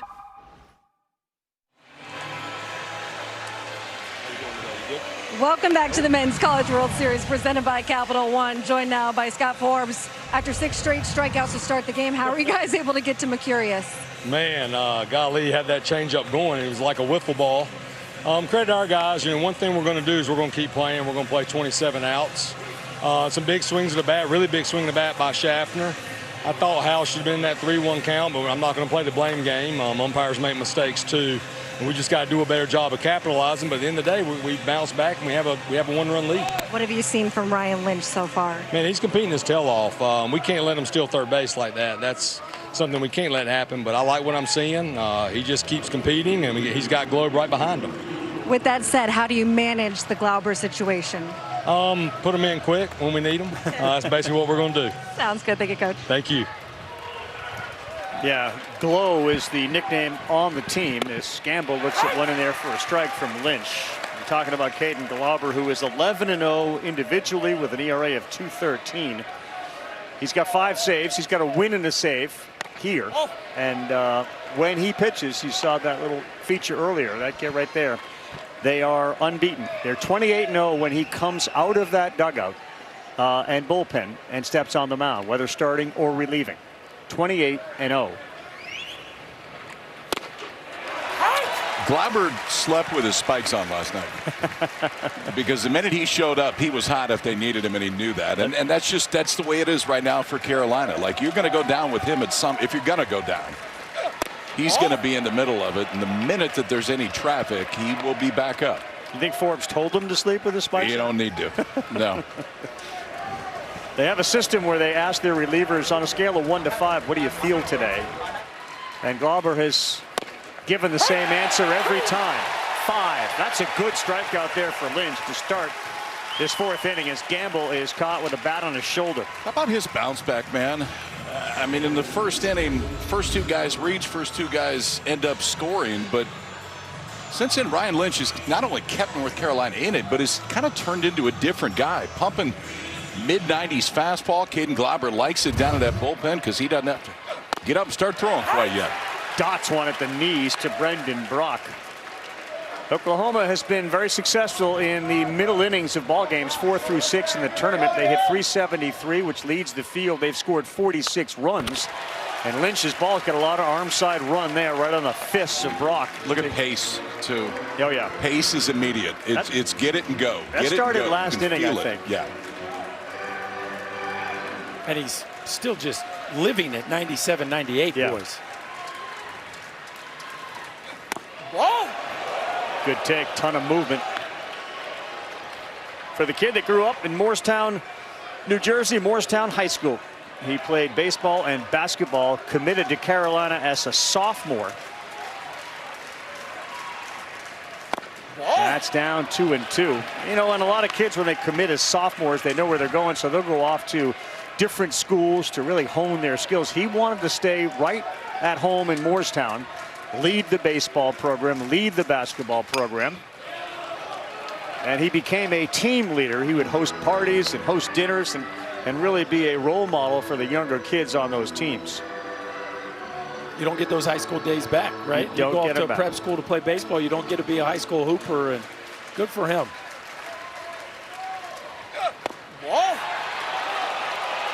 It's a good at bat by Brock, the left fielder. A couple of those looked like strikes for about 56 feet.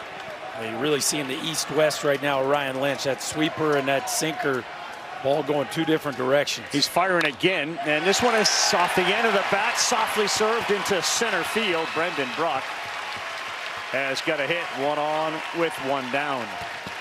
For the latest news, insight, and in-depth analysis from the 2026 College World Series, visit NCAA.com. It's your official online home for all NCAA championships.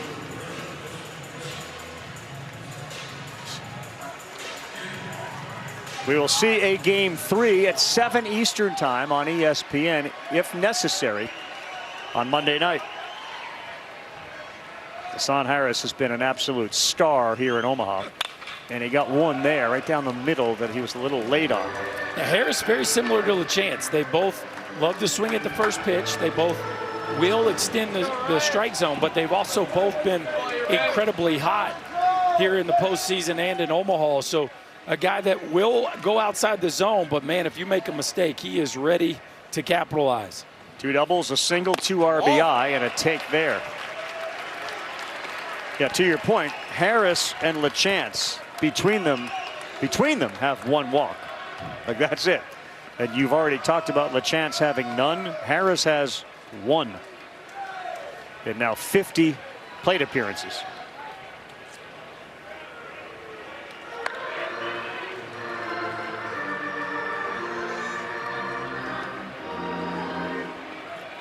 So Paulson holds Brock on 28 stolen bases. There's room on the right side for Harris to get one through. Instead, he pops it up to center field, and Brock will retreat as Hull is there to make the easy out near 2 down. That was our first attempt at a hit and run that we've seen from the Sooners. I was talking to Reggie Willits about it before the game. Harris is one of the guys he loves to do hit and run with because he knows he can hit bad balls. So even if you get in a situation where you get a bad pitch when you put hit and run on, he knows he can protect the hitter. And unfortunately for the Sooners right there, it ends up being a lazy fly ball to center field.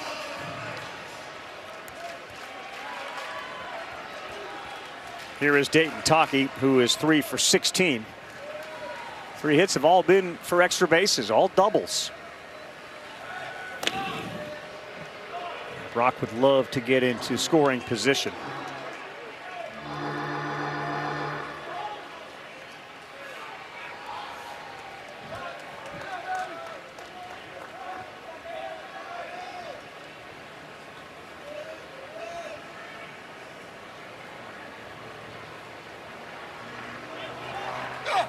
Whoa. Nice job holding right there. Best way to get a base stealer out of his rhythm is to go with an uncomfortable hold. Back in the day, as a hitter, you used to be able to call time. Now, yes, you get one, you could call time if you want to, but that's a play that a lot of guys don't want to take anymore. He goes quickly there, and this ball is popped up towards the line and right. The doctor is over there, and French watches it fall innocently into the stands. By the time that ball hit ground, Brock was rounding third. Taki can flight the baseball now. He can backspin it. Yeah. Of course, we saw it when he hit a 450-foot walk-off homer in Atlanta to end Georgia Tech seasons. But this is a young man who did not have the most consistent regular season, just 3 home runs, but 5 homers in the NCAA tournament. And even though he hasn't hit one here in Omaha, certainly capable of giving the Sooners a lead here if Lynch makes a mistake. You know, Lynch just threw over to first to make sure Brock doesn't get a bigger lead. He's got a 1-1 to Dayton Taki.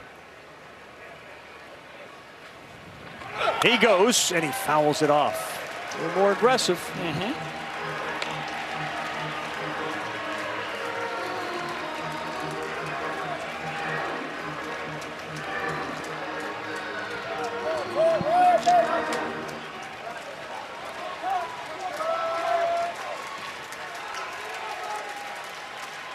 1-2. Lynch has a strikeout in the inning, 4 in the game, and that's number 5. Letter high fastball to sit him down, and Dayton talking to the home plate umpire. Frustration for the Sooners. You saw Glauber warming up. Things are tilting in Carolina's way. Owen Hull, Gavin Gallagher, Eric Paulson already with 2 hits. 2-3-4 coming up when we come back to Omaha. When people are betting on you, every pass, every shot, it's not just the coach in your ear. It's the comment sections, the DMs, the losers who make threats and harass you. But this isn't their game to play, it's yours. The NCAA is drawing the line, educating about the dangers of sports betting, tracking online threats, and protecting the integrity of the game. See all the ways the NCAA puts student athletes first.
We're back with Kyle Peterson, Chris Burke, Chris Button. I'm Carl Ravitch. It's 2-3-4. These guys have been dynamite for the Diamond Heels. You start with Owen Hull. Last time up, retired on a hard lineout. But this is everything interesting man, a renaissance man, if you will. And when he gets into the O-zone, 5 extra base hits. That baseball looks like a beach ball. He's been great. Carolina's got a lead. Glauber is looming, and that one misses inside. From Xander Mercurius. 8 strikeouts in the game. Touched in the 3rd inning for 3 runs. Another one driven to right. Thanks for playing. Owen Hull goes yard. It's 4-2 Carolina.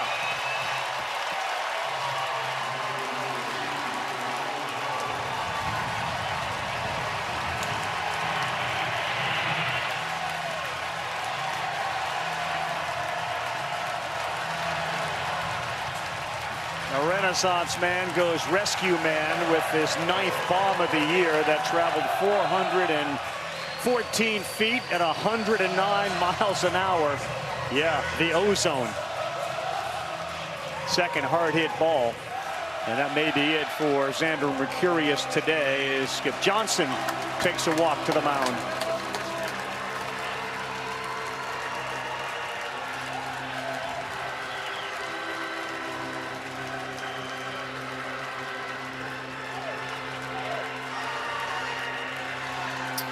Well, we wondered if we'd see one of these freshmen pitch more to their similar numbers, and finally Xander Mercurius didn't quite have it for the length of his outing, but part of that is because this North Carolina lineup is just that talented. And Owen Hull, third time through the order, he's seeing that changeup. You see, he's seeing that camera pretty good too. Up in the zone, and that is a no-doubter off the bat of the Carolina center fielder. Owen Hull with a loud swing of the bat. The Tar Heels lead by 2. Arms through. Yeah. Perfect. Okay, got there. Go, go, go. You belong among the wildflowers. You belong somewhere close to me, far away from your trouble and worry. You belong somewhere you feel free. All right, here we go, right? Finally, big game. Stay calm, stay composed, and Just remember, no matter what, There's never been another duck like you. Time to lock in. Push the base, thread the needle. we have to stick together. Show me your game face. all right, we'll work on it. Will it be easy? No. Is it going to be worth it? Don't forget, You're a bird of prey, a majestic. beautiful soccer gazelle. Go! What does victory sound like? Together on 3. 1, 2, 3. Together!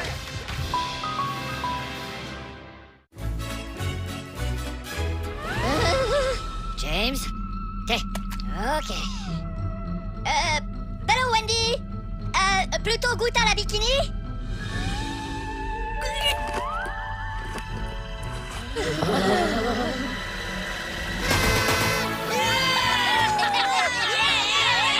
Oh, beef.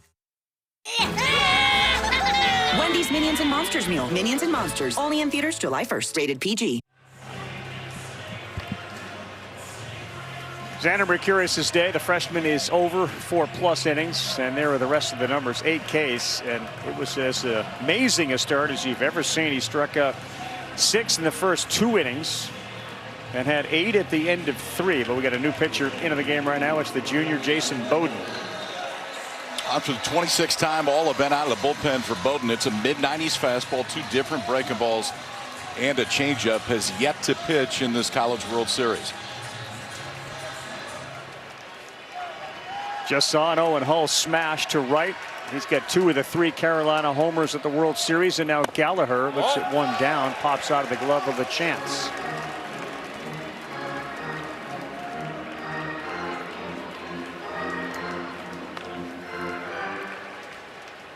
...21 years old, born on August 8th, 2004. 6'3", 193 is Bowden. Nobody out in the 5th inning with Carolina in a must-win situation. 1-1 as Gallagher was underneath the slider.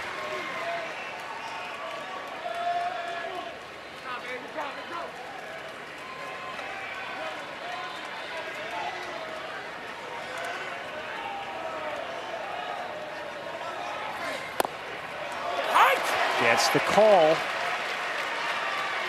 You see 2 different breaking balls, KP. You got more of the sweeping slider and then that shorter cutter right there. Nice job to hit the outside edge on that one and get ahead in this count 1-2. Set up outside with a chance. That one was right over the middle, and it looked like it may have deflected off the glove of Willits, but another laser off the bat of a Tar Heel, almost 110 miles an hour. Yeah, he threw the short cutter last pitch and tried to go back to the sweeper that Gallagher swung through earlier in the count. This one just hangs. A breaking ball sitting right down Broadway, and Gallagher doesn't miss it. A rocket just past the outstretched arms of Jackson Willits. This Carolina offense playing with a lot of confidence right now. And here's a guy that is oozing it with 2 hits, Eric Paulson. And he lines another one, a one-hopper fielded by Willits. He's got a chance for 2. That's a nifty play by Jackson Willits. On a short hop, he takes it himself for a double play. Yeah, this is a very tough chance, and you got to really trust your hands to choose not to get in front of this ball. And you watch the Sooner shortstop drop step, get your nose right behind the baseball, and then he knows his runner. Why flip it? I know I don't have a plus runner getting down the baseline. I can keep it myself, and boy, did that flip momentum quickly.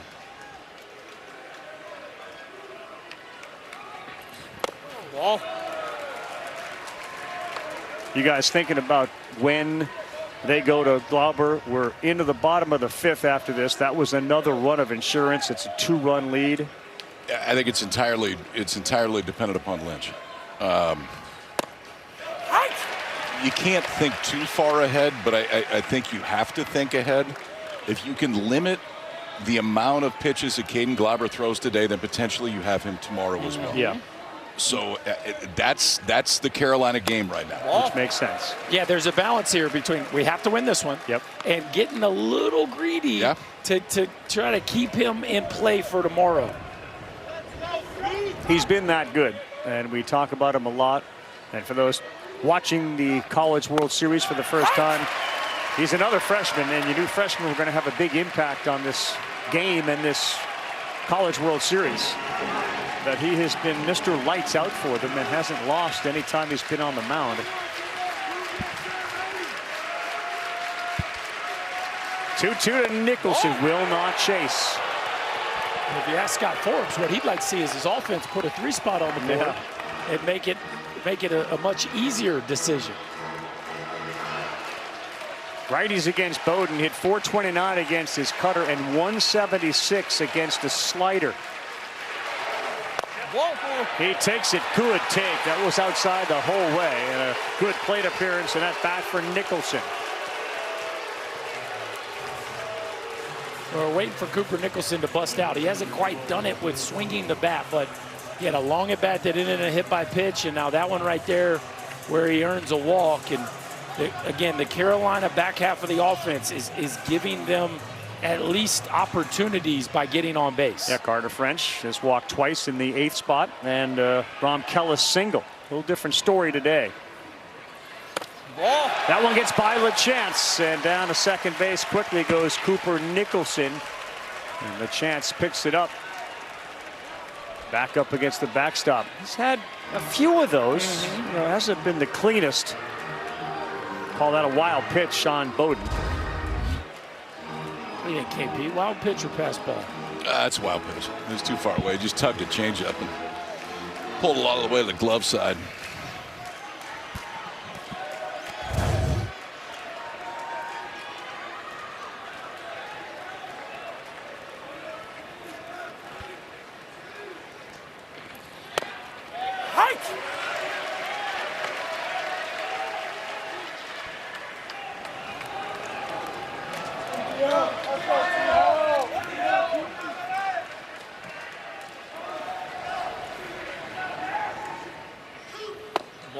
Just cannot emphasize enough how important it is to keep stacking runs for North Carolina. I mean, and again, in any game, but especially this game, KP, where you're talking about the tension of when to put Caden Glauber in the game or how much longer you can go without him. 2-1 to Howe. That's high. 3-1. Another one popped out of the glove of LaChance, and thinking about coming home aggressively was Nicholson, as he's now at third base. That's curious why that's happening. He's trying to. You're trying to steal a strike when there's not a strike to steal right there. This is one where you just catch it. There's no need to try to frame it up and bring it down. Just catch it at miss. That's okay. And that time trying a little bit too hard, and it cost him 90. Now, you'll call that one a pass ball? They did. That is a pass ball. Thank you. You thought the last one was? I know that noise. Is that a Larry David noise? What was that? Al Burke did, I'll tell you that.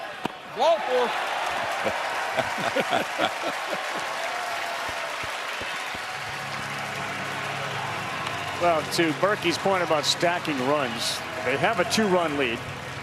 You see what the offense has done in the first game, second inning or later, and how it's turned today. You have a number here. Carolina is, guys, 48-1 when leading by multiple runs, which is the best in Division I. That's the Glauber factor.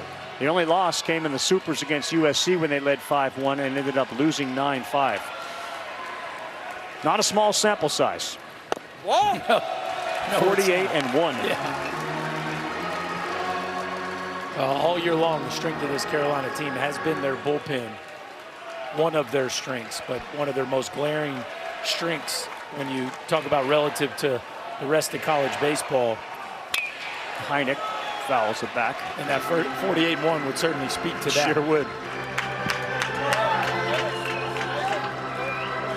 And Kyle keeps talking about, you know, the less pitches Glauber throws, there's a chance you bring him back. He's thrown back-to-back 3 times this year.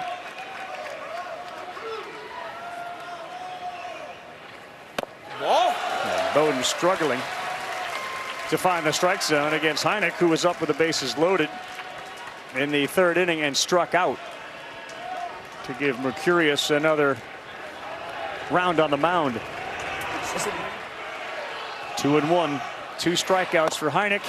Boy, that was way outside and shows the movement that Bowden has. It's 2-2. That's also a hitter selling out to a heater right there, just trying to catch one out in front. Oklahoma fan base has been fully engaged in this one.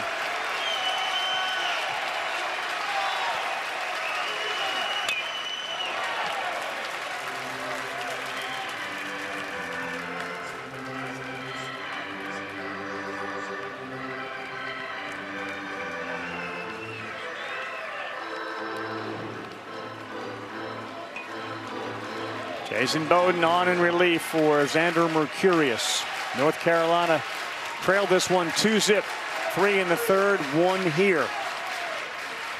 And he chased another one, and he is gone. 3rd strikeout of the day of Colin Heineck. Bowden will strand 2, but in the era of tacking on runs, Berkey, they got another. Yeah, their star center fielder answers the bell, gets a changeup up in the zone. Xander Mercurius cannot believe it. But he entered the ozone right there. North Carolina feeling pretty good with a 2-run lead. On the other side, we'll talk to the Sooner skipper, Skip Johnson. Money flows to me easily and effortlessly. Money flows to me easily and effortlessly. I have a wealthy aura. I have a wealthy aura.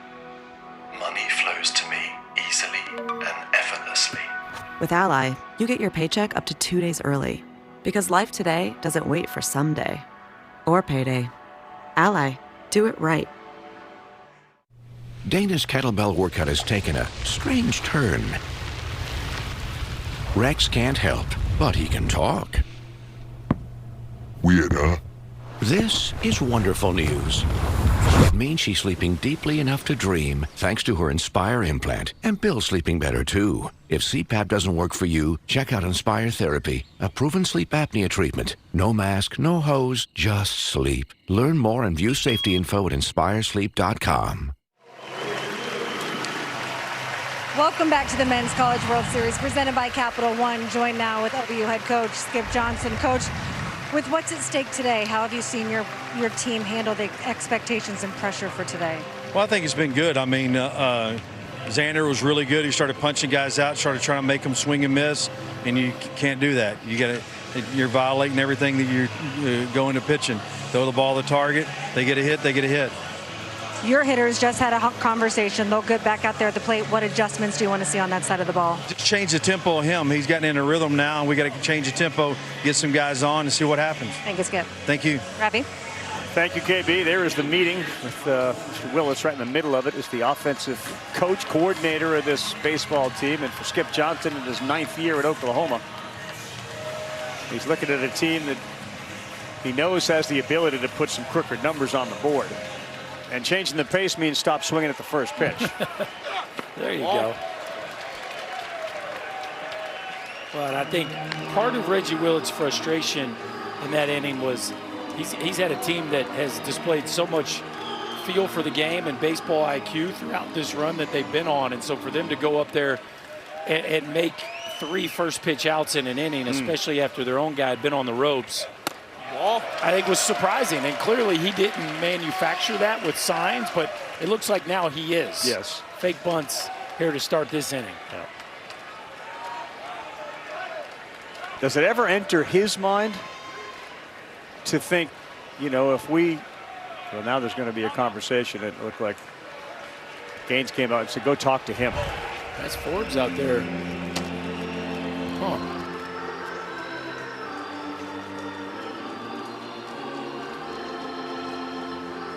What is it, the mound? What we got here? He saw something. I don't know what it was yet, but he saw something. He may have just signaled to the trainer, too. Yeah. Oh, yeah, no, it's with Lynch.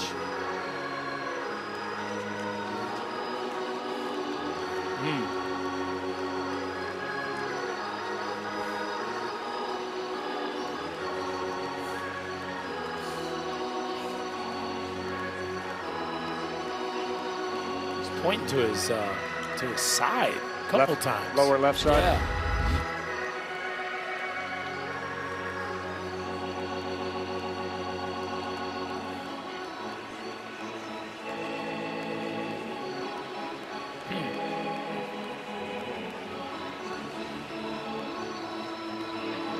Yeah, right there. Yep. Yeah.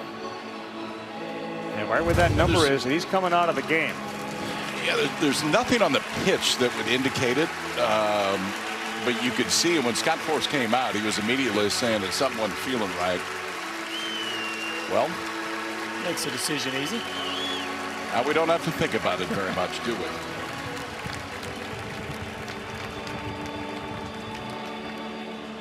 The assumption is that guy, Caden Glauber, is coming into the game. From the Jersey Shore to South Carolina to Omaha, Nebraska, and a chance to help Carolina force a Game 3 when we come back to the College World Series. LL Bean boat and totes are stitched by experts in Maine to be by your side every trip outside.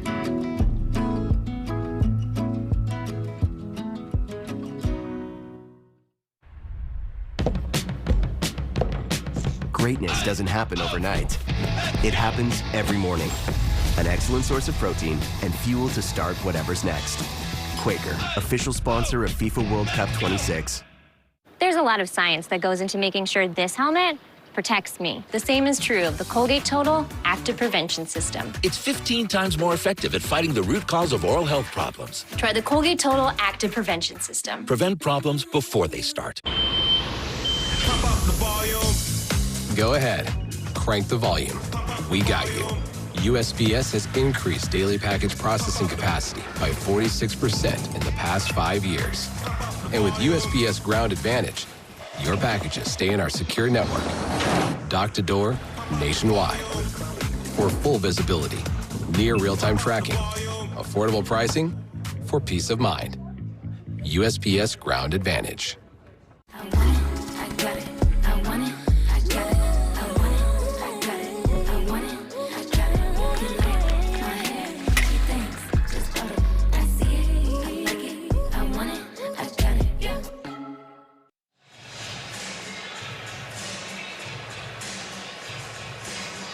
All right, guys, we are back here in Omaha, and all of a sudden, things have gotten a little more interesting. Ryan Lynch was cruising along here. The idea for Carolina would be if we're going to go to our superstar, it would take a little while. But Lynch's injury, as you see him talking to the trainer, prompted them to go out and take him out of the game. Yeah, it was something on that left side, and he's kind of explaining it to Terry Joversinski, the trainer from North Carolina, and it looked like it just grabbed on him when he let it go. Up until that point, it was great, though. Now, there's no more of a comfort security blanket feeling for Carolina than getting this kid on the mound. This kid is Caden Glauber. He graduated high school a year early, and since arriving at Carolina, has pitched like an upperclassman. It's something crazy, like 26-0, right? Something like that. 27-0? 28-0. I mean, the kid's a stud. There's no moment that seems like it's too big for him. He's always confident when he's out there. So amazing playing defense behind him every single day. I'm just trying to go out there and pitch for the best team in college baseball. Every time he pitches, we win, so I'm just going to go with that. There is a Glauber effect here, and the backstory on him was he was a high school kid in South Carolina. He had committed to North Carolina, the university. When he first moved to South Carolina, he made the varsity team, and he was the closer and helped them win a state title. That was at Catawba Ridge High School. He made the varsity. And then they kind of called him in August, right before his junior year would start at Carolina. And they didn't really demand it. They suggested, you know, others have tried it. You think maybe you want to come a little, come a year early. So he discussed it with his parents. He basically crammed 2 years into one, and he showed up on campus as a 17-year-old, and now 18 and just dominating. He inherits a 2-0 count, and the first pitch he throws is 2-1. Another Jersey kid who grew up before they moved to South Carolina. I should say 3-0. And it's 3-1. He lived on a hill, and the way he and his dad would play catch is he would head down to the bottom of the hill and have to chase all the balls. His dad would throw to him. And they agonized over the decision to go a year early. 3-2, and this is what we'll see, KP, from him, right? A lot of fastballs that have a lot of movement on them. Yeah, it's pretty fastball heavy. It's at low slot, mid-90s, really good slider behind it. He will show you a few changeups, but really everything works off of that mid-90s fastball. Quickly back to a 3-2 count. And that's strike 3. Welcome to the game, Caden Glauber.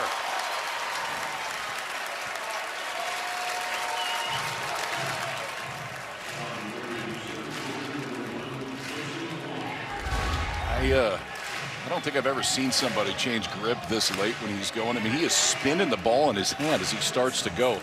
Not when he's in his set position, but literally as he's going to home plate, grips that slider and rips it for the strikeout. Jason Walk hasn't seen a first pitch he doesn't like, and he swings through that one. It's 0-1. Single and a one-pitch pop out to left his last time up.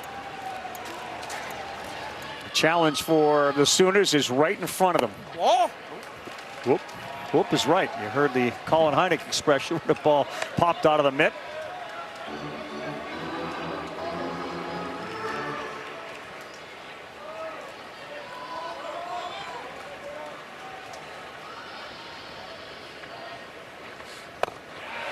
Yeah, he dots the corner. So he has thrown back-to-back 3 times this season. He's very likely in regardless, unless Carolina puts a ton of runs up on the board to get him out. But back-to-back, he's thrown 96 pitches. Whoa. No, that's down. That was in May. In March, 62 pitches back-to-back days. And in February, another 62 pitch, 31 and 31 against Indiana. So he's done it 3 times if they need it. Chase Cheddar, back-to-back punch-outs for Glauber. Well, and I think you're seeing right now the poise of a young man that is the reason he's 28-0 when entering the game, and that's no environment's too big for him. He comes in, he's 3-0 count, doesn't matter. He comes back and erases Branch, and then against Walk, we see him dot the corner and then elevate the fastball, and boy, 28 strikeouts in 17 2/3. Nothing about this kid would make you think he's a freshman. Whoa. Except for maybe the way he fills out his jersey. Which will change. I don't know you want to change anything.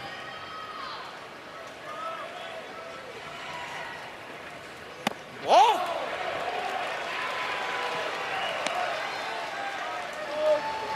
His dad Keith, who was his first and longest influence on the game of baseball, a 9-year minor league career, 15 big league innings for Keith Glauber, and that was with the Cincinnati Reds. When they give him a day basically in high school to say, okay, you're gonna go ahead with 2 years in one day. You try it, see what it's like. And the parents were a little skeptical. And Caden said, I got it, I'm good. Respectfully, I'm doing this. They've learned to trust him. And why wouldn't you? 2-2 from the 18-year-old right-hander. 3 straight strikeouts. Caden Glauber announces his presence with authority. As advertised, gentlemen. One of the best freshman arms in the country who should have just graduated high school. Instead, he's on the biggest stage in college baseball. 96-mile-an-hour fastball strikes out all 3 that he faces, and Carolina leads it to the 6th.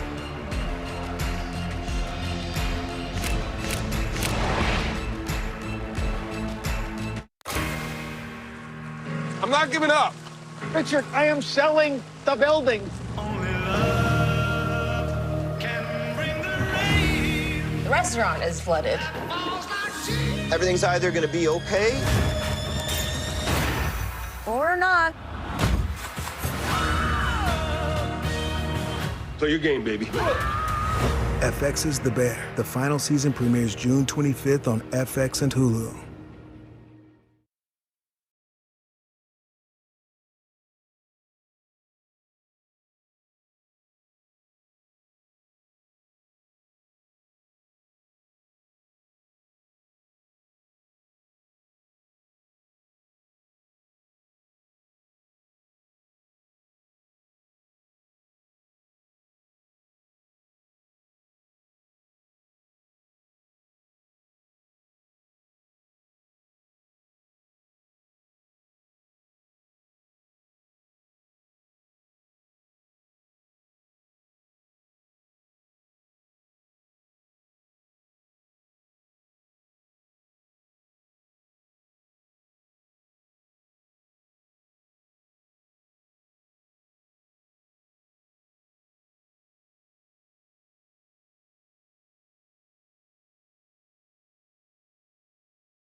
College World Series will conclude either today or tomorrow, and then Monday, it's the Braves and the Padres. If we have a Game 3, it will follow us 10 Eastern Time on ESPN. You can stream it on the ESPN app.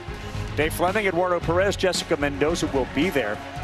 Atlanta's got a 7-game cushion over Philadelphia. I don't know if anybody saw it, but the Phillies exploded yesterday. Yes. Harper went for the cycle, and Schwarber hit, I think, 11 homers in the game. Sure. It's a good day. He's got 28 homers already. Harper hit for the cycle in the first 5 innings. Yeah.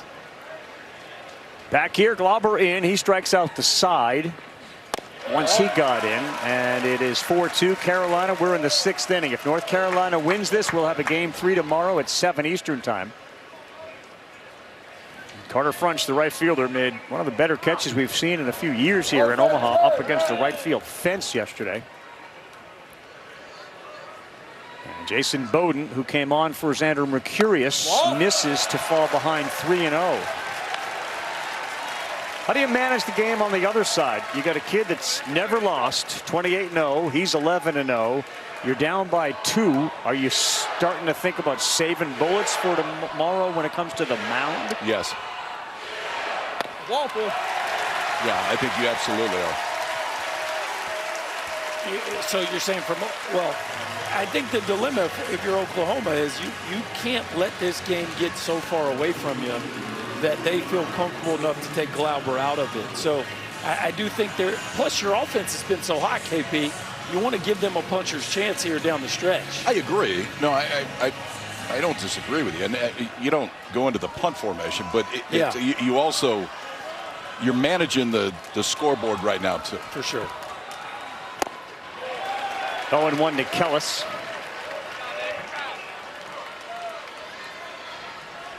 They had Smithburg up earlier, and there is Nate Smithburg, the left-hander. He's up again for Skip Johnson. In there for a strike. That was interesting. I know he hit into a double play his last 2 at-bats, but I like the way he's been swinging the bat. That looked like a called sacrifice. I know you got Schaffner and Hull behind him. He hit a missile, too. Yes. No, he chased up top. That was one of those sliders that we've seen so many times swung on and missed because it stays inside. And Bowden picks up the punch out. Hanging sliders don't work. Backup sliders end up like this, to where guys are expecting that pitch to break. It just doesn't. It stays there right there, and he swings straight through it. So with Kellis retired, the lefty Schaffner is coming up, and the lefty specialist in the Oklahoma bullpen is Smithburg, and it feels like Skip Johnson is calling that number. Yeah, this is one of those deals, too, where even though Schaffner and Hull do a nice job versus left-handers, Hull especially, Smithburg is a very different look. He's coming into the game. It's 4-2 Carolina with 1 out in the top of the 6th.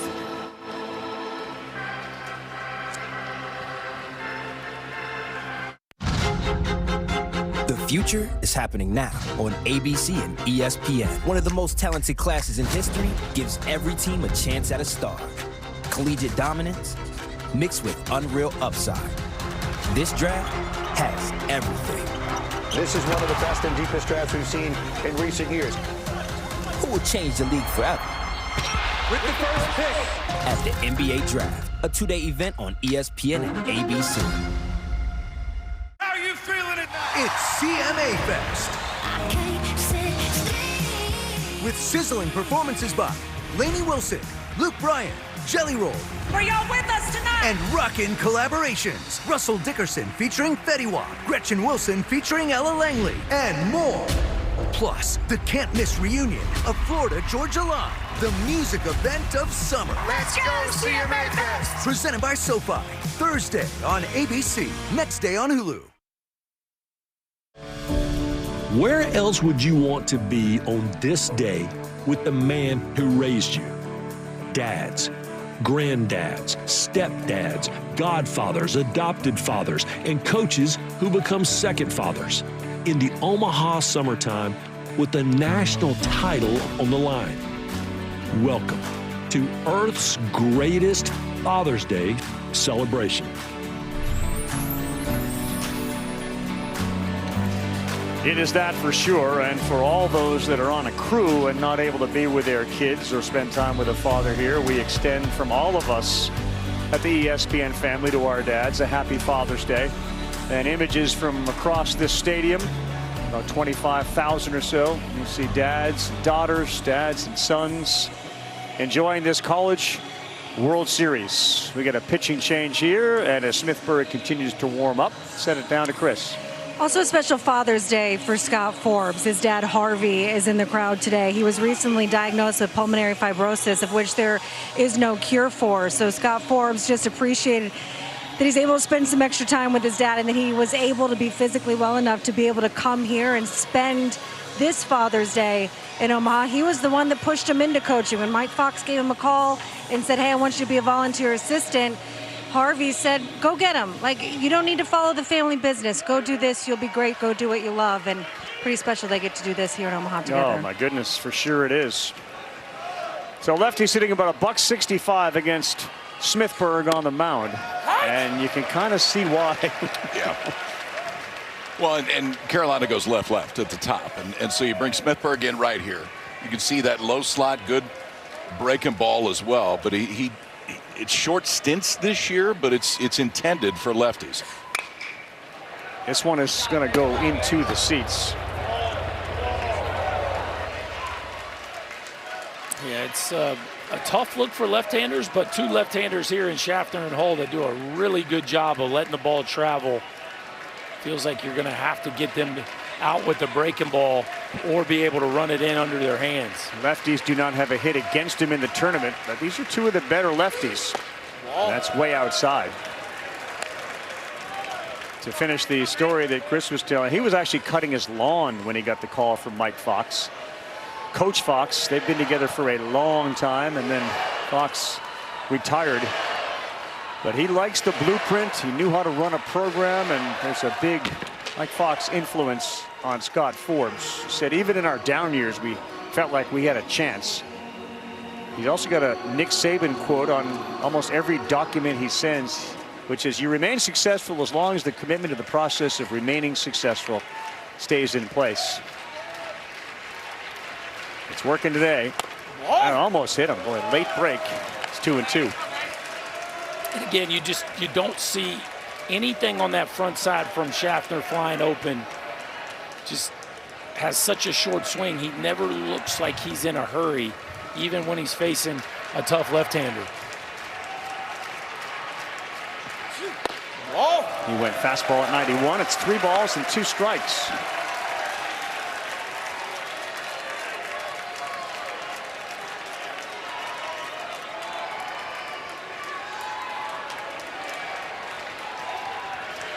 Breaking balls against lefties, and Schaffner has not had much success, just a 167 average.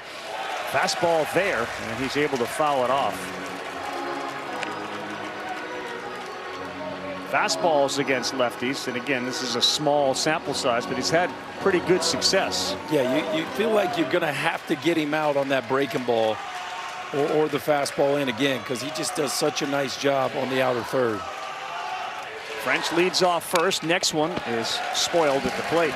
Good at bat going right now from Schaffner.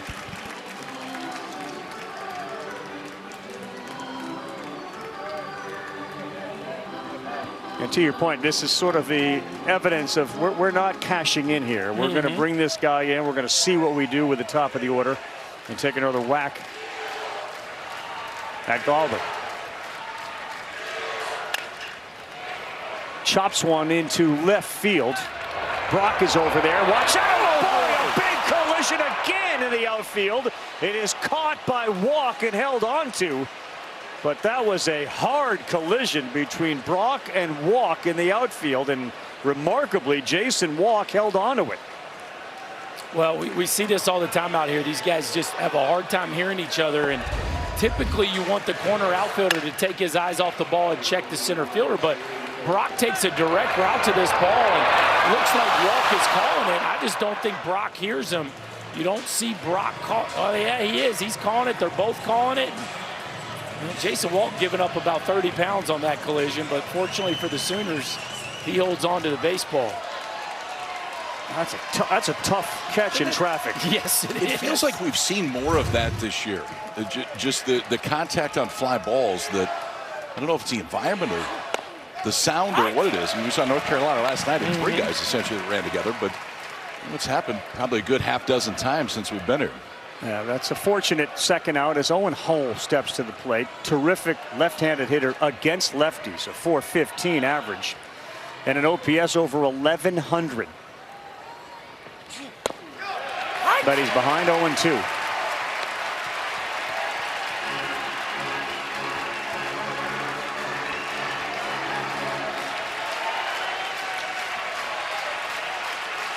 He was nearly involved in one of those collisions last night when his middle infielders converged in center field.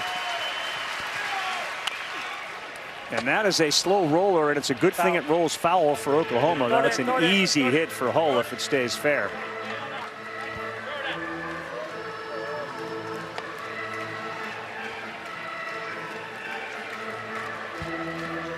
Schaffner and Gallagher collided in shallow center, and Hull nearly made it a 3-car crash, but he avoided it yesterday.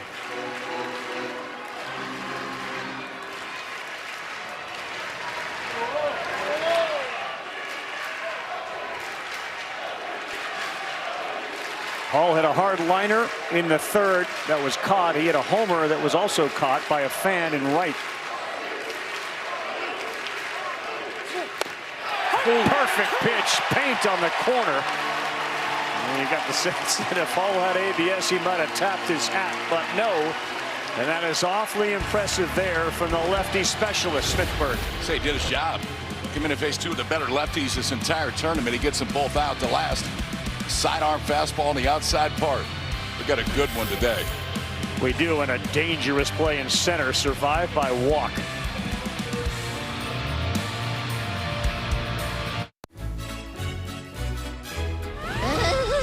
James? Okay. Hello, Wendy. Plutôt goûte à la bikini?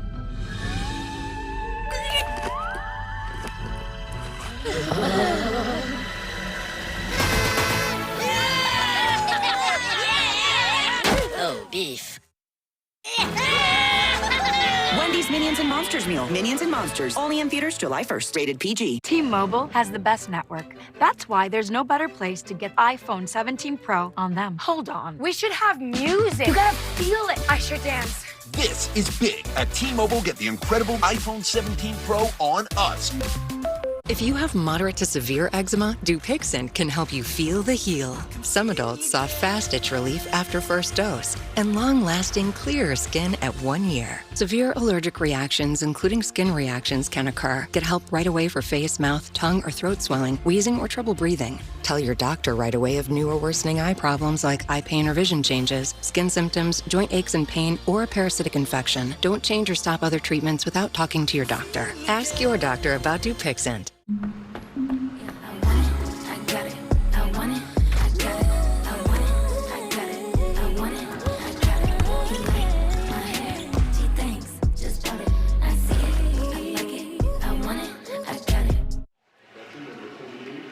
Well, we knew we would see Caden Glauber today. We just weren't quite sure when. And Ryan Lynch went out to start the fifth, wasn't feeling great. So with a 2-0 count, the freshman right-hander comes in and goes strikeout, strikeout, strikeout.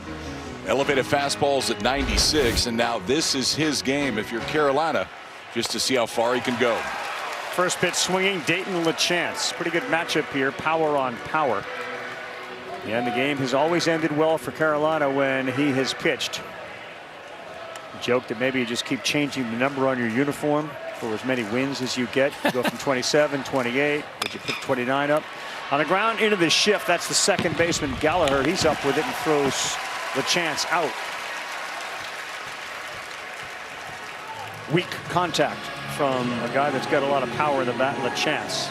Well, you appreciate the command there. That's 2 fastballs to a guy you know who's swinging, and he throws both of those just off the outside edge. LaChance waves at both of them, and boy, you will take weak contact when that dude's up to bat. Another good matchup with the cleanup hitter Willits, who has been squaring balls up at a high rate here. And a little breaking pitch in there for strike one. He's the only Division I pitcher, Glauber, with at least 10 wins and 5 saves this year. He's got 1 of each here in Omaha. And he was outstanding in Game 3 of the must-win Supers. Oh.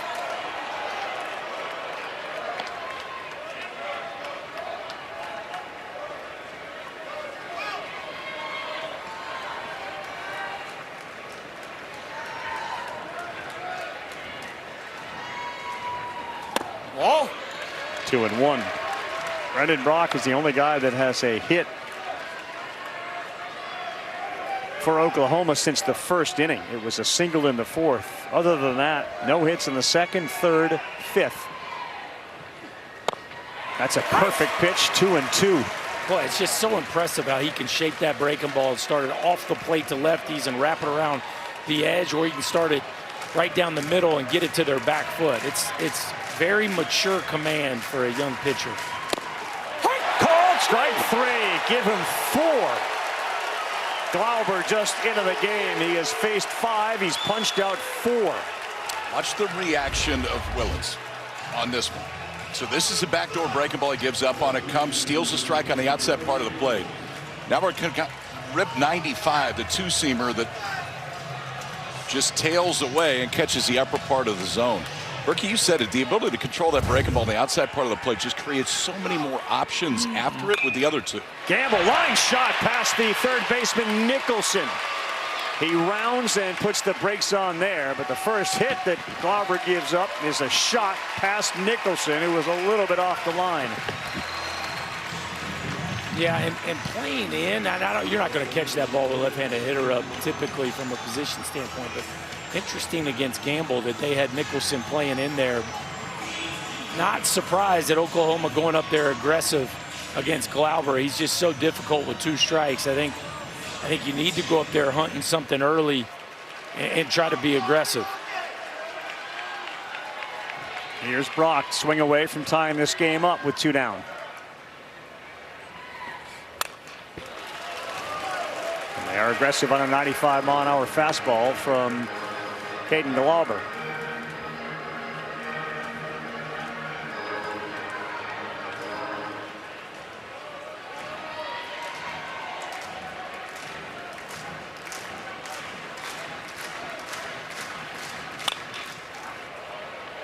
So a fastball and then a slider at 81 with about a 14-mile-an-hour difference. Yeah, for the most part, he's gonna stick with those 2 against the right-handers.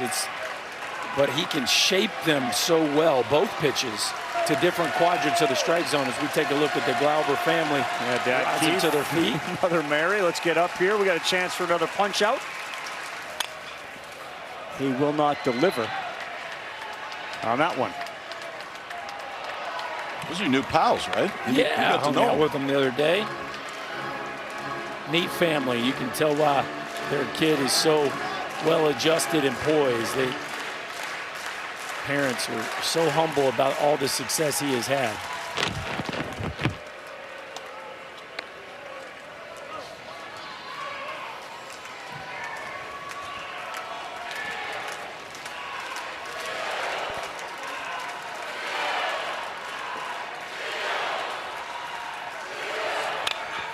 Another hard one. That time it was caught by Nicholson at third base for the out. Line shot 107. Well, the hot corner lived up to it in that half. Trey Gamble rocked one right by him. He gets stuck at first base because Brendan Broxliner was right into the mitt. We got a good one here. Game 2, Men's College World Series. The Heels win. We'll play another tomorrow.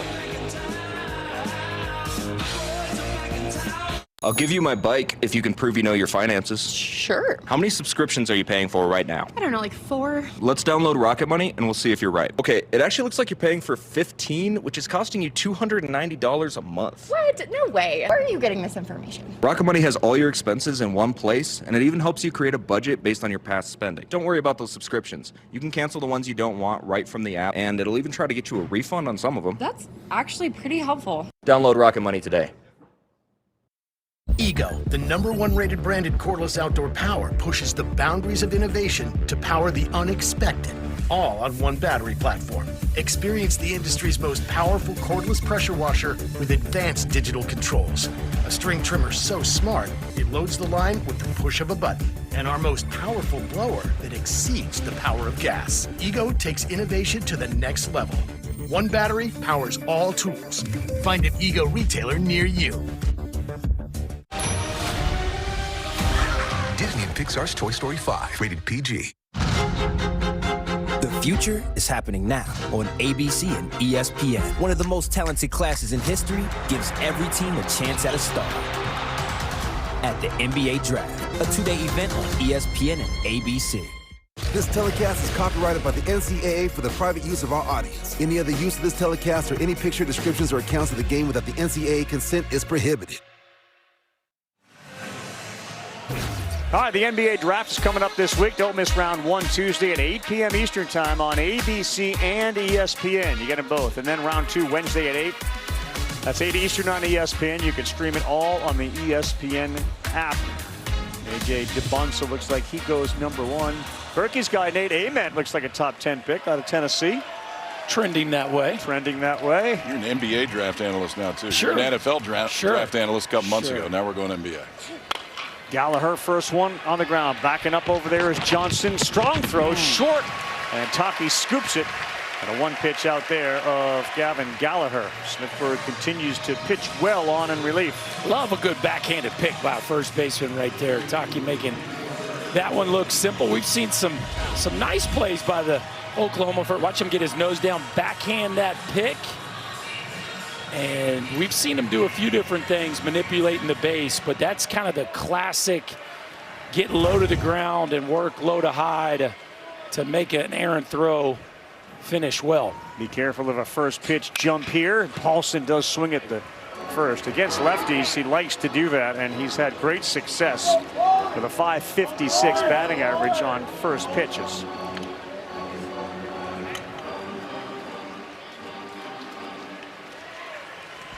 Started this game off with a couple of singles in his first 2 plate appearances, and then a 6-3 double play. Ball.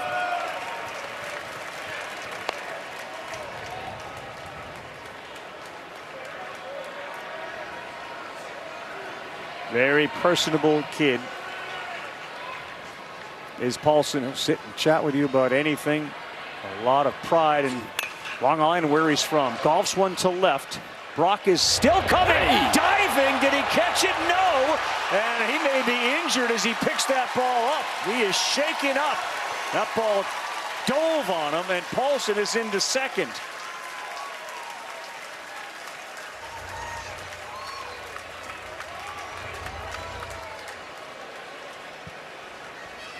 He didn't get a great read on it, and you could tell he certainly is in pain with the left arm shoulder area. Wrist. That ball just seemed to dive on him. Yeah, it definitely just stick in the ground when he went. Well, first I think the wind's blowing left to right, and so I think that ball really kind of. Yeah, but his arm. Yeah. No, but the ball, the read kind of early was sideways, and then he dives, and I think the shoulder gets exposed there. And anytime, boy, I speak from experience, and I don't like the way that looks, because you get that left shoulder exposed when you land, and you can get some nasty stingers. You see him reaching out his arm right there because I think he's dealing with some shoulder discomfort. Oh, yeah.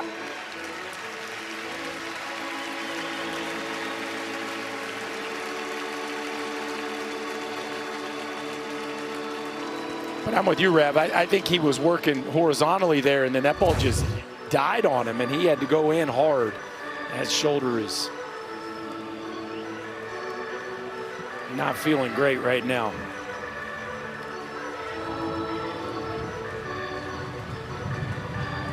I have sublexed my left shoulder one more time than I'd like to remember. I've done the same. It's not a fun feeling. Yeah, that's the part you got to do is reach above and see if he can do that. Looks like he's going to stay in the ball game. Yeah, obviously, if it was his throwing shoulder, it'd be a different story. But you got to reach up to make a catch. You got to make sure you're able to do that. Tough kid, tough play, and another on the other side hit for Paulson, who's got 3 of them today.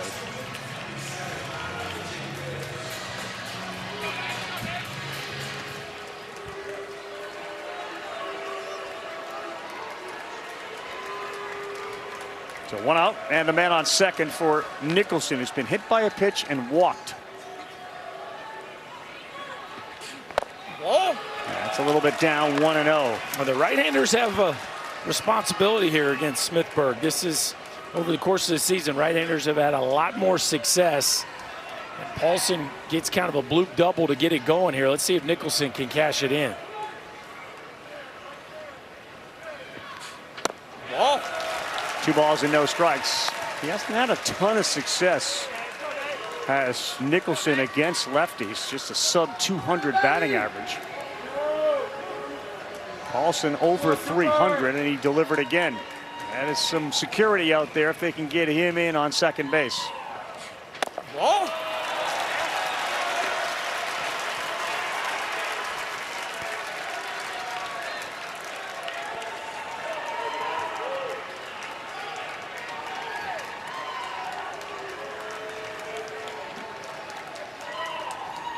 Only 1 defender on the right side of the infield. They shift. He swings at it. 3-0 green light for Cooper Nicholson. I like it. Scott Forbes trying to get his third baseman going. Again, this dude has as much raw power as anybody on this team. And they're just waiting for that one big swing of the bat.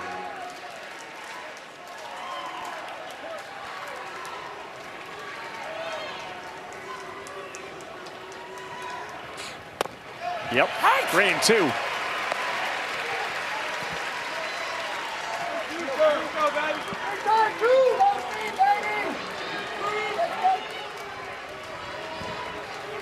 Cloud cover starting to break up. You can see some shadows on the field, which we haven't seen all day. As the 3-2 to Nicholson is lifted to left, and it is deep. Did Cooper Nicholson go yard? Bang into the wall, and it goes over for a 2-run home run for Nicholson.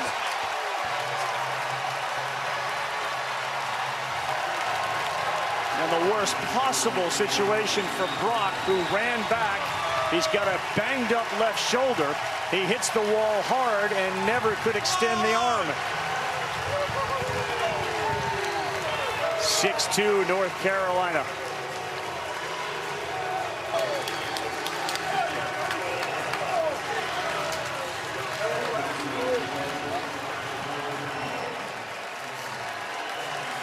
You said it, Berkey. 3-0 green light, trying to get their third baseman going. He's got more homers than anybody, 17 on the season. And now it's a 4-run lead. Yeah, he just kind of felt like the do factor was high for Cooper Nicholson, and he finally cashed one in. And boy, it's a much needed breathing room, boys. 4+ run lead. They have been almost unbeatable. Good for Nicholson, who has not had much success against lefties, but goes yard here at the World Series. Oh.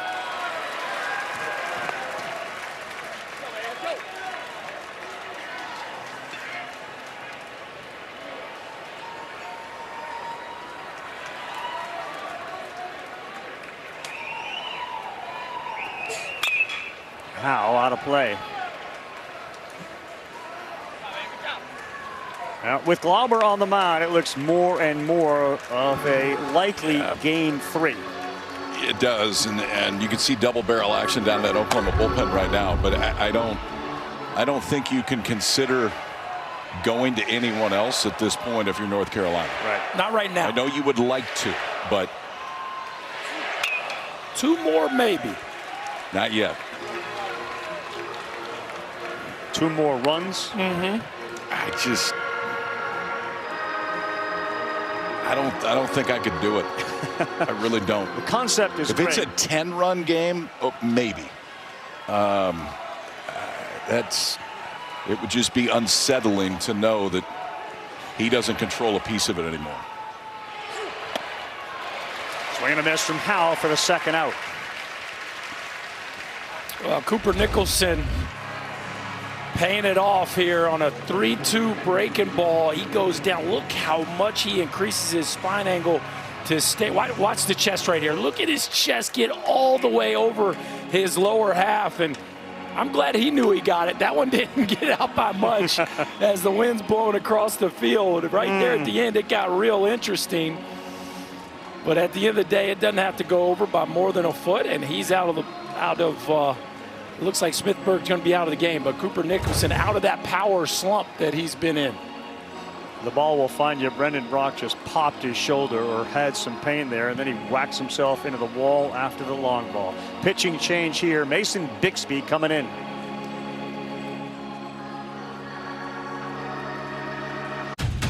This is the moment dancers dream of. The culmination of every sacrifice. I want to see imagination and heart. They're stepping into the legacy of Dancing with the Stars.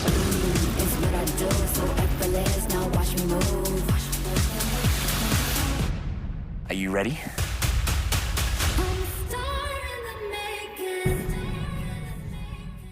Jimmy, what are you doing?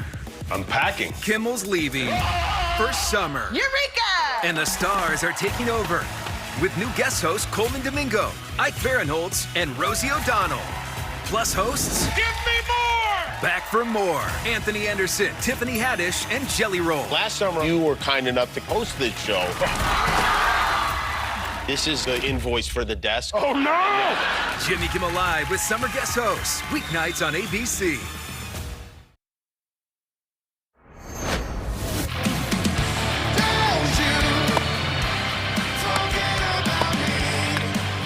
And that is a fair ball, a triple for Jake Schaffner.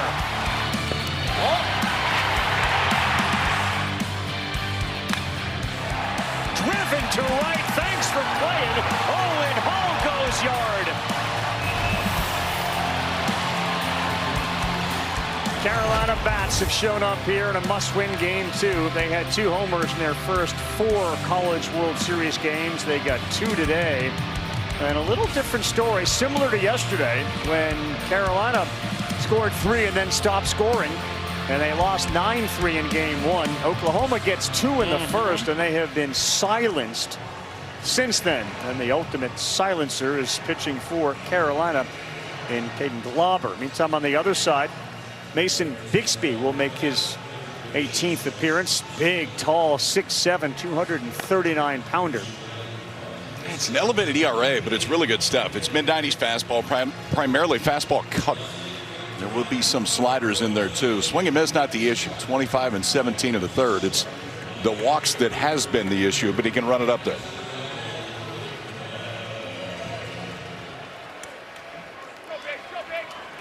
So 2 down and a 6-2 Carolina lead. 2 in the inning, and here's Heineck. He has struck out 3 times, and that one is foul. That's what North Carolina wanted, boys. They got through the first 2 innings and felt like they were feeble at the plate, and then all of a sudden, the Jake Schaffner triple led to 9 men coming to the plate in the third. They've seen the ball go over the wall a couple of times today. This one to center field, walk. Makes it look very easy out there. But all of a sudden, the Heels are feeling very good about themselves because 27 is on the bump. The team is 28-0 when he pitches. And it never hurts when a guy who's scuffling a little bit goes yard and enters the chat.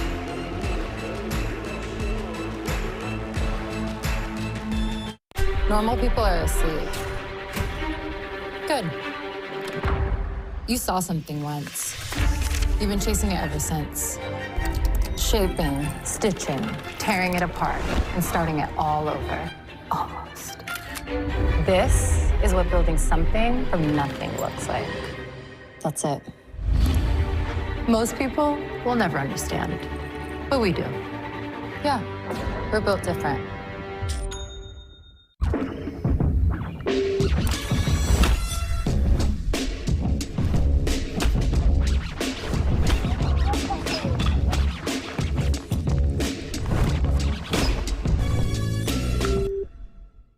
Whoa, what is that? It's 10 new games.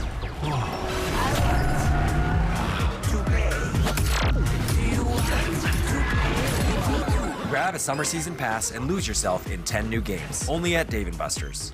For over 100 years, the NCAA has supported student athletes competing and going to college.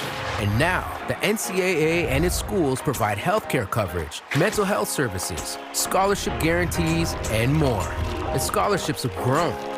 The NCAA is a launching point, a leg up, and a spot to land. See all the ways the NCAA puts student athletes first. Hope you're enjoying the NCAA Men's College World Series. It is presented by Capital One. What's in your wallet? Now recapping the game, OU struck first in the first with 2. They had Xander Mercurius striking out 6 in the first 2 innings, and then Carolina up off the mat with big-time punches to return to the top. And now they got the ultimate closer in the game in Caden Glauber, who has just pounded the strike zone. And up by 4, you'd expect nothing less. Gave you the numbers on the back-to-back 3 times this season. Any advantage at all to seeing him today, anticipating perhaps seeing him tomorrow for the Oklahoma Yes, offense? there's I an think there's a couple to that. advantages. Number one, you would anticipate the stuff maybe not being quite as electric, but number 2, at least now you know. You've been hearing the scouting reports, Right, you've now gone you've over the seen it. videos. Like now you've stood in the box against them. There is an advantage. That doesn't mean necessarily going to have success, but I would rather have seen him than not.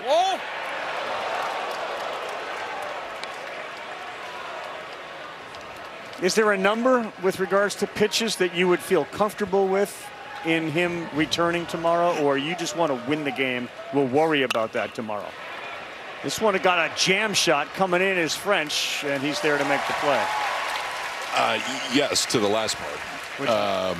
Let's just make sure that we win the ball game. Is there a number? I don't know. 35, 40 kind of seems like a max. I don't. Everybody's built different too. I mean, you don't know how certain guys react and come back the next day. And I'd be surprised if it's more than 40 to 45 if we see him tomorrow.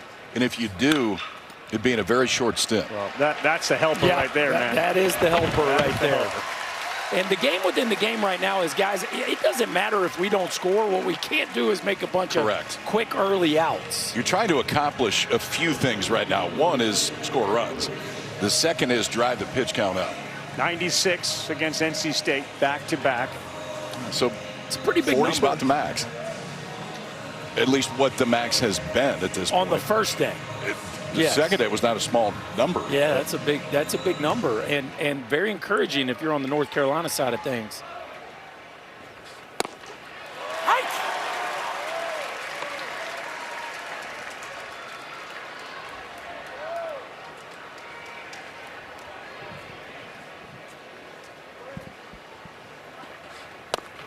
Oh, a great look at the movement on that slider. Flat angle of attack as it gets to home plate, looking like the heater, and then just a left turn to the edge. Working quickly and absolutely destroying the strike zone. for Branch. And he is gone chasing. Glauber's doing exactly what he needs to do. It took him 8 pitches to get through that half. And since he has come in, we have seen now 5 strikeouts, just 1 hit. Carolina and their fan base feeling like we got a real good chance to play for a title. Still a couple outs to go. It's 6-2. We head to the 8th. 98% of college athletes go pro in something other than sports. That's why the NCAA provides financial literacy, career readiness, and life skills. And studies show college athletes succeed later in life at higher rates than their peers. Participation in NCAA sports prepares 500,000 student athletes for success in life, creating tomorrow's leaders today. See all the ways the NCAA puts student athletes first.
Well, the Caden Glauber effect is in full effect so far. Since a freshman has come in, he's showed you why he's one of the best freshman arms, not just freshman arms, one of the best arms in the entire country. Fastball's been mid-90s, controlled the breaking ball when he wants to. Scott Forbes was talking to him after the inning, last inning. I wasn't lip reading, but I think what he said was, thank you for graduating high school a year early. It is benefiting all of us right now. Something to that effect. It was similar. There is Carter French. Oh. He looks at ball 1. This is the kid that is going to medical school, wants to be a doctor, perhaps leaning into orthopedic surgery. He thanked his lab partners on social media for their assistance in getting their lab project done while he was here. He was here still doing his work, taking exams, all the while trying to compete and win a College World Series championship. It'll be Carter French followed by Rom Kellis and then back to the top of the order. Whoa.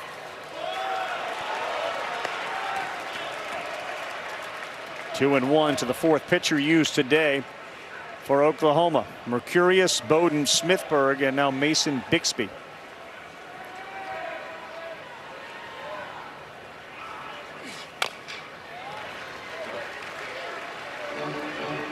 Two and two for Carolina. No College World Series titles in 12 prior trips. They also haven't lost back-to-back games since March 6th and 7th, which is really a unbelievable statistic. I mean, they hadn't lost a series since then. March 6th and 7th, and then never 2 losses in a row. Whoa. 3 balls, 2 strikes. And that series against Virginia, they kind of pulled a Houdini act to take it to extras and then win that ball game. And so, of course, we saw them down to their last strike in the Super Regionals as well. But really, from the time they won, they didn't get swept there against Virginia in that first conference series. They had been as steady as any team in the country. French on a 3-2. Boy, good eye, and the good doctor may want to consider becoming an eye doctor. He has walked 4 times now. And he has done it all while leading off the inning, which generally portends for good things once he has come in to score. For the latest insight, in-depth analysis, all the news the 2026 College World Series has to offer, visit NCAA.com, your official online home for all NCAA championships.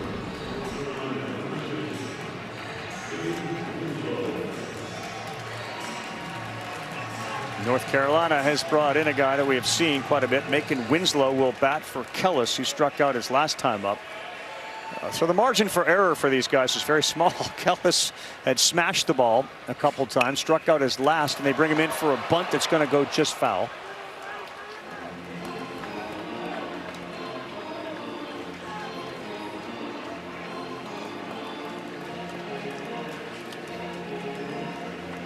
I think it might have crossed Scott Forbes' mind the last time this situation was up that maybe Rahm's not the guy we want to bunt. So if Carter French gets on again, they'll go with Winslow. And he's just trying to give opportunities to Schaffner and Hull every chance he gets. This is a Duke transfer, and there's a story that goes about Macon Winslow. There was a ball that ricocheted off the cage. It hit him in the eye, and it caused him to miss some time. Oh, boy. That thing was just close enough to the eye to be very uncomfortable. Oof. Coming right into your living room right there. And I don't actually, that wasn't as close to his face. It was almost the bat ricocheting back that hit exactly him. What it was. Yeah, he does pull back a little bit late, but then the bat almost throws him off balance. So when he missed time, he typed out a 6-page document called Hitting 101. Swing planes, batting stances, load and launch. He's going to try again, and that is not going to work with 2 strikes. So that plate appearance for Macon Winslow goes by the board. And a little frustration for Forbes down there in third.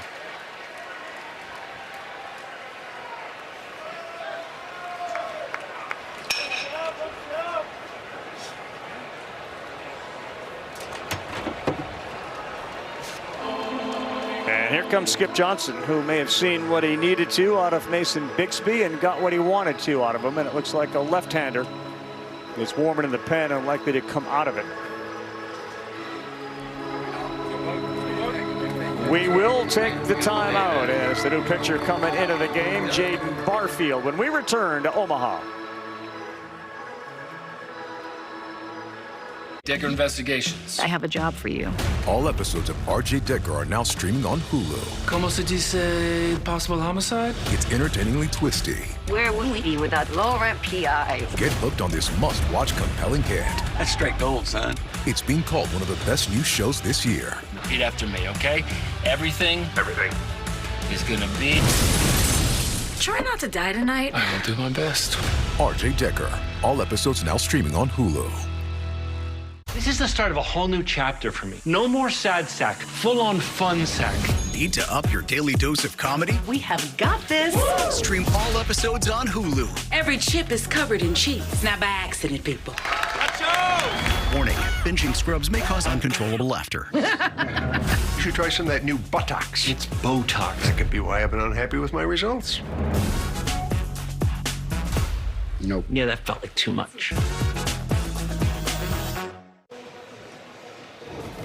Time now to take a look at today's Capital One rewarding performance. Schaffner got things started with a triple, and then we started to go homer piece. The ozone, Owen Hull, and then Cooper Nicholson climbs one out over the wall in left field.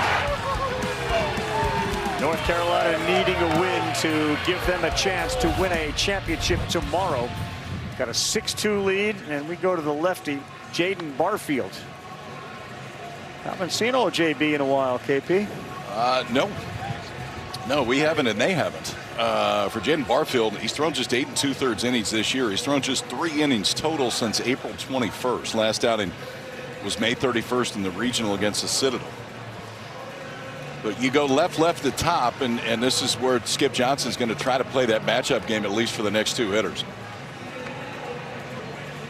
Out of Pearland, Texas, that powerful Pearland, Texas youth baseball community they have there. A whole bunch of travel teams. We've seen the Little League team from Pearland, Texas get to Williamsport and play in the Little League World Series a couple of times.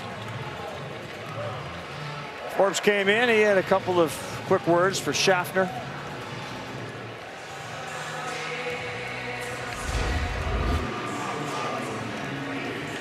And And here he is in the middle of the inning saying to my guy, look, I know you tried.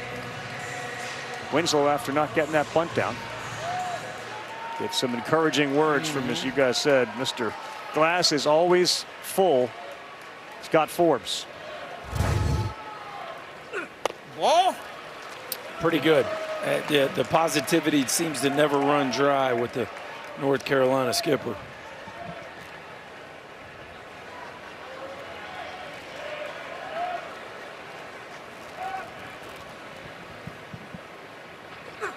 Ball.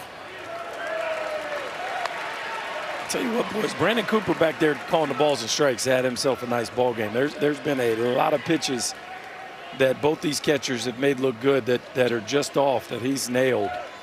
Another one right there.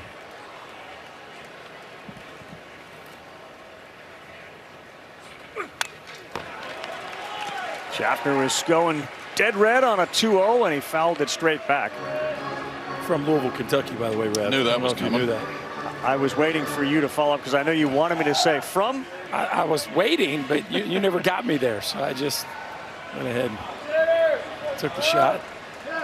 Schaffner is 4 for 8 against lefties in the College World Series, entering today on a 2-1. That got a little piece, 2-2, KB. We'll get to Chris in a second.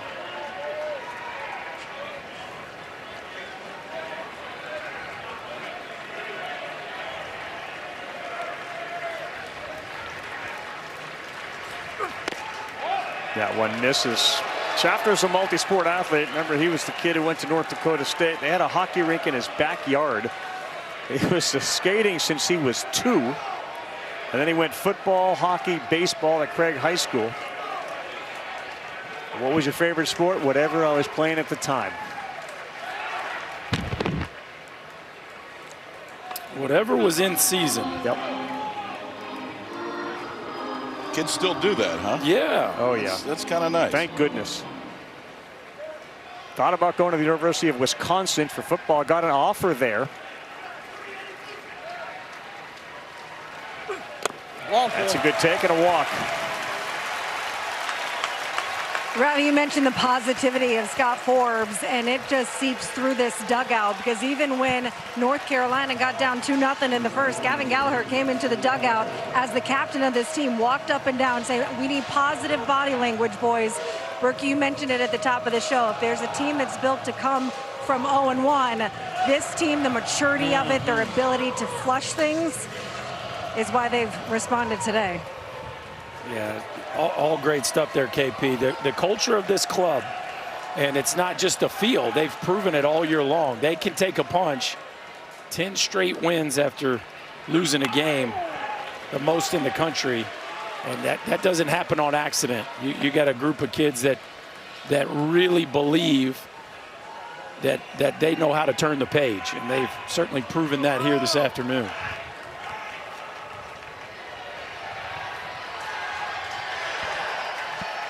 Owen Hall's an extra base hit machine as that one is in there to go 0-2.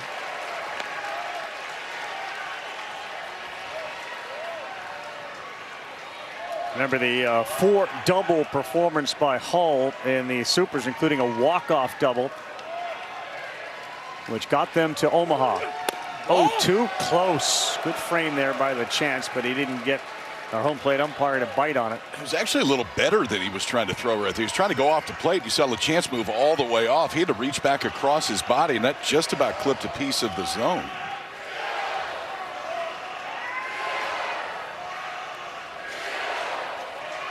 One ball, 2 strikes, 2 men on, trying to increase this 6-2 lead. Ball.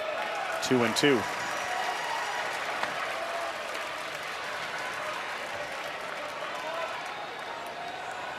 Think about Vance Honeycutt, Kane Kepley. Like, this is a position center field for North Carolina where there have been some stars before him. And the last commit from the transfer class of Carolina is this guy Hull, swinging wildly at one, and he is gone. That's his 3rd strikeout today. You don't see that very often from the Ozone.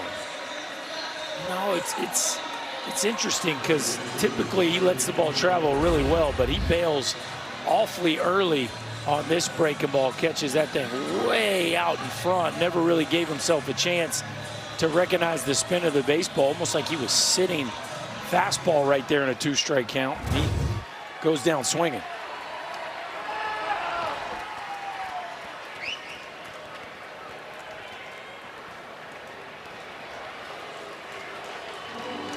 Skip's wearing out a path right now. And it looks like Jaden Barfield's day may be over as Gavin Gallagher, the righty, is coming up. We will take a timeout. Skip's trying to keep it right here at 6-2.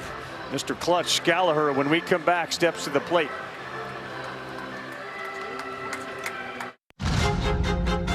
The future is happening now on ABC and ESPN. One of the most talented classes in history gives every team a chance at a star. Collegiate dominance mixed with unreal upside. This draft has everything. This is one of the best and deepest drafts we've seen in recent years. Who will change the league forever? With the first pick at the NBA Draft, a 2-day event on ESPN and ABC. How you feeling it? It's CMA Fest. With sizzling performances by Lainey Wilson, Luke Bryan, Jelly Roll. Are y'all with us tonight? And rockin' collaborations. Russell Dickerson featuring Fetty Wap, Gretchen Wilson featuring Ella Langley, and more.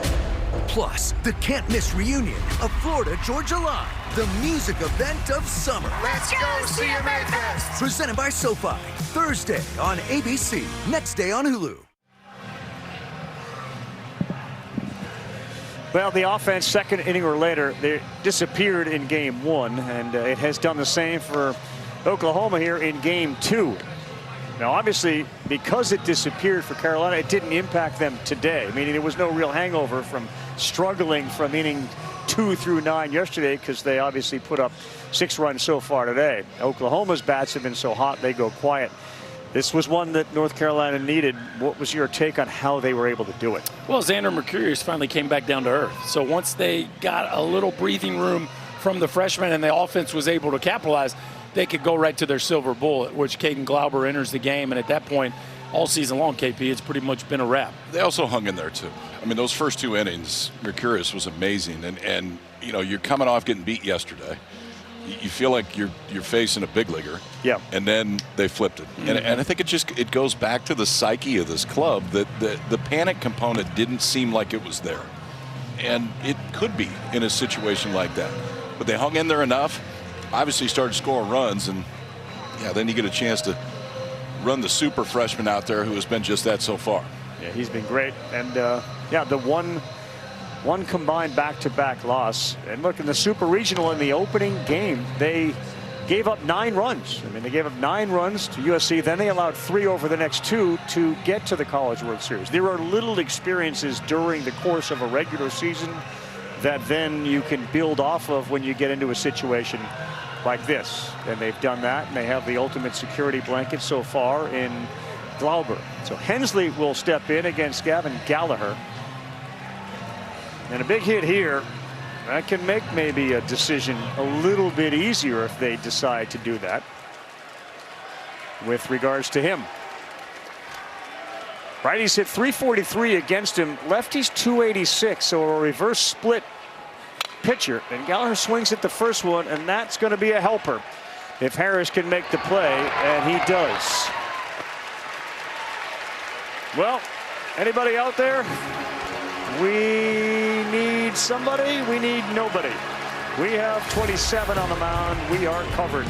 Glauber's been great, and they need 3 more here and 3 in the 9th, and we'll have a game 3.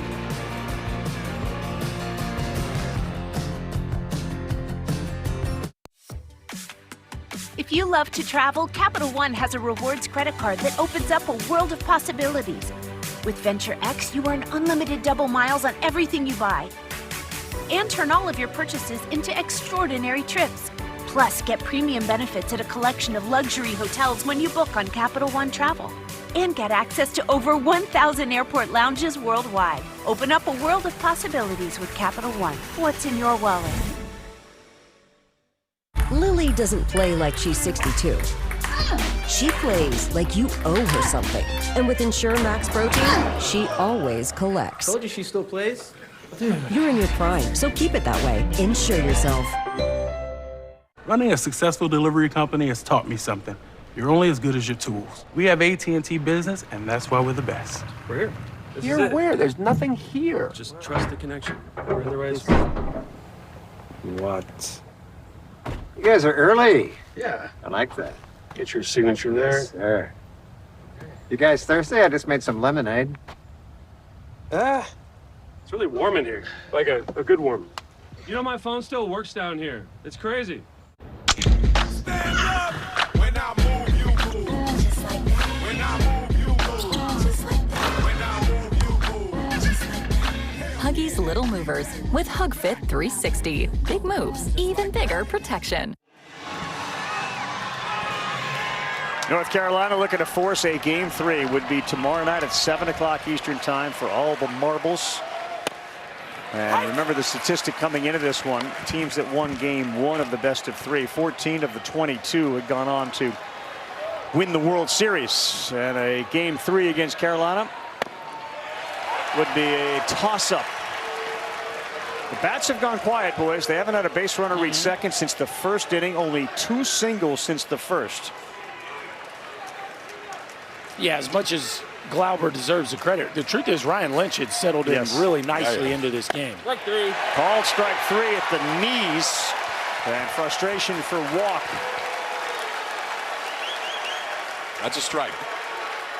The last 2 were strikes. And they're around the outside part of the plate. That last one's at the bottom part of the zone. But this is a strike. 2-seamer just on the outside part.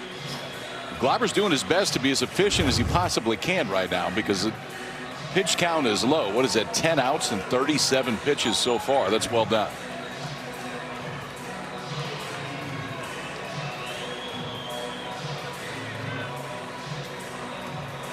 So as an offensive player, Berkey, what can you do? What would your approach be against a guy like Glauber?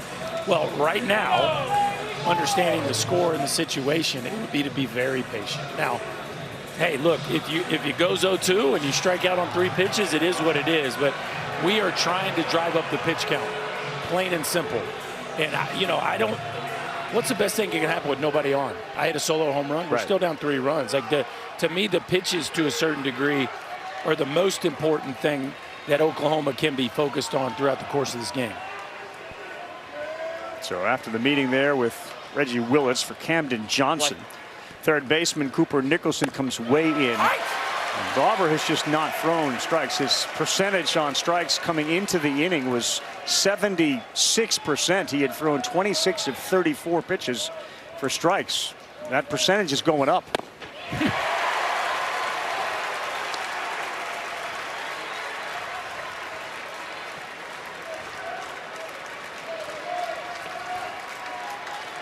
He has thrown significantly more pitches on the second day of back-to-backs. He tugged the heck out of that one at 95. Interesting. He keeps kind of looking up at the Giants scoreboard over his right shoulder. I wonder what it is that he's looking at. His face. Is that a good picture? This one is towards the line in left. It's going to drift foul about 15 rows deep. Second Giant scoreboard you see in your shot right there added for this year. We hadn't seen that. It's been one in right field. Now you got him in right and left. And a 1-2 to Camden Johnson. He knew that was going to come in for a strike, so he emergency hacked at it. You see him swipe location right there too. That was interesting, KP. Like maybe they called back foot and he wanted to backdoor it. Yeah, that's the way it looked.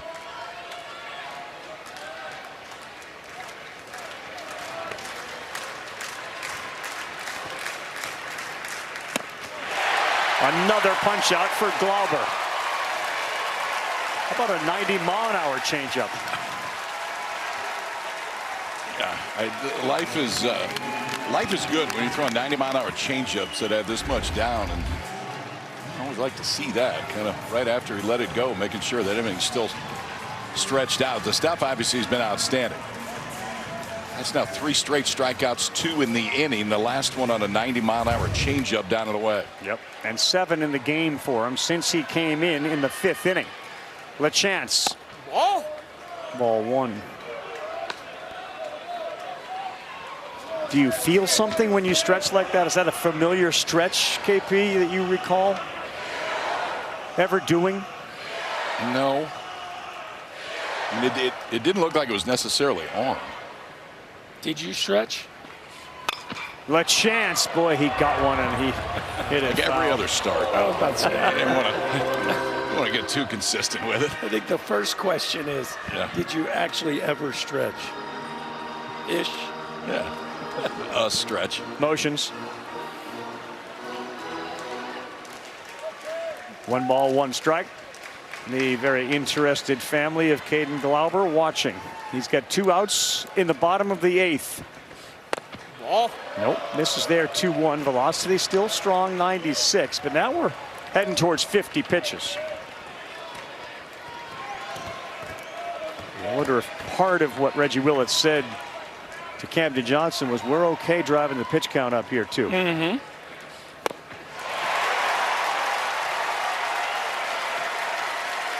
An extra click at 97. He hadn't thrown too many over the white today. I mean, it is outstanding stuff, but the control is through the roof good for the freshman right-hander. Looking for his 15th strikeout here in Omaha, but this one has popped up deep to right field, right on the track, and leaping again is Dr.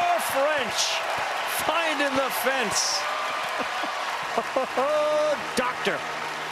That had some LeChance lift on it, didn't it? Well, we got a little breeze blowing left to right here at the Chuck today. And Carter French has to hang with his ball. It did not look like it was destined for the bullpen, but right at the end, he's got to reach and extend and catch it right at the top of the wall. The good doctor making some plays. You know Caden Glauber loves it. The Tar Heels hold on to that 4-run lead. At least SafeLight can come to you for free. They can come to me for free? That's right. SafeLight can come to you for free, so you can get your windshield fixed anywhere you want at no additional cost. For free mobile service, go to safelight.com. SafeLight Repair, SafeLight Replace. Running your first 5K? Hard. His first day behind the wheel? A little bumpy. Choosing a name for your first? Not easy.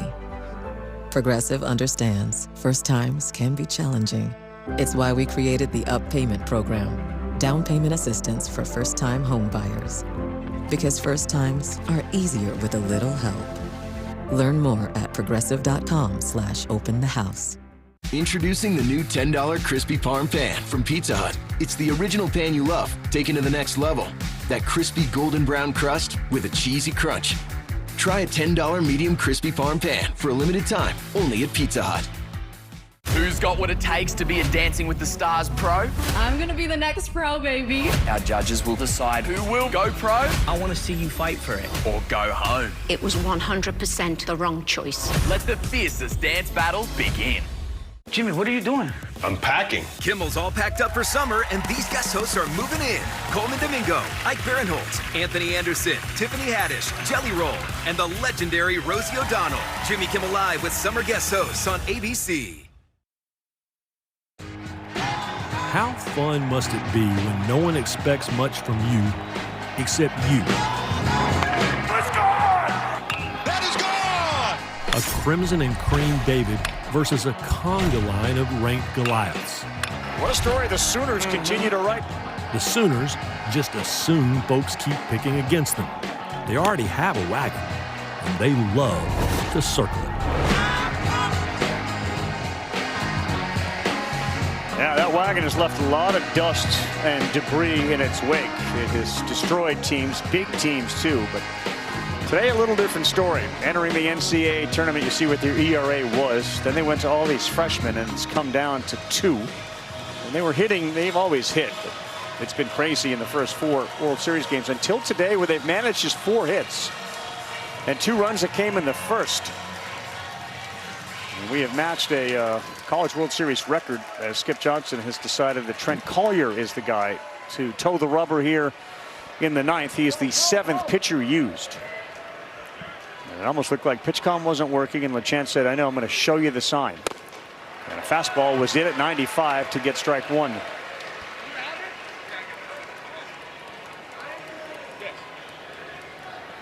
Collier's had a pretty good year for him, too.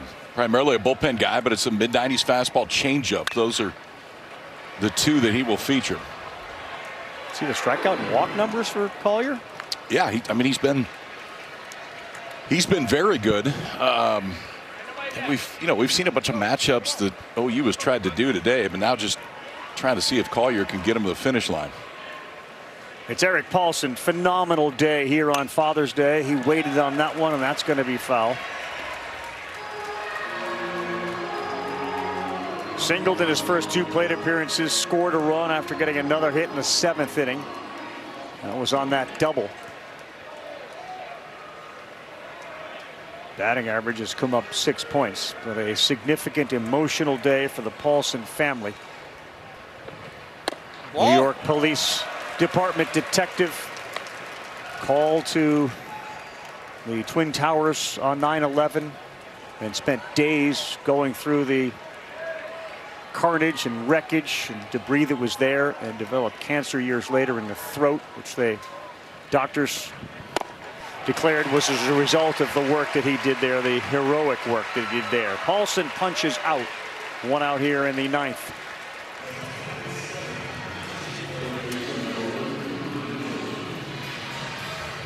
So he continued to kind of stretch, did that guy right there, Caden Glauber, and then he's now popped back out with their athletic trainer. But this was the move. And he did it as he walked underneath. You see the got the Theragun going exactly. too. Yeah.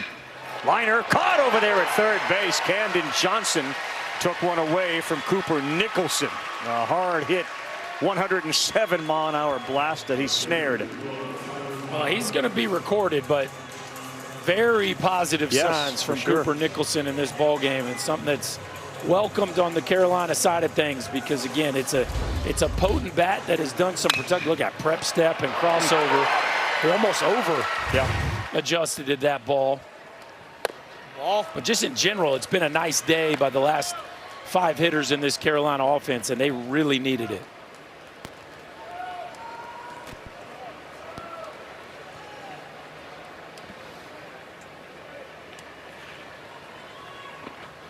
Ball. 2 balls and no strikes.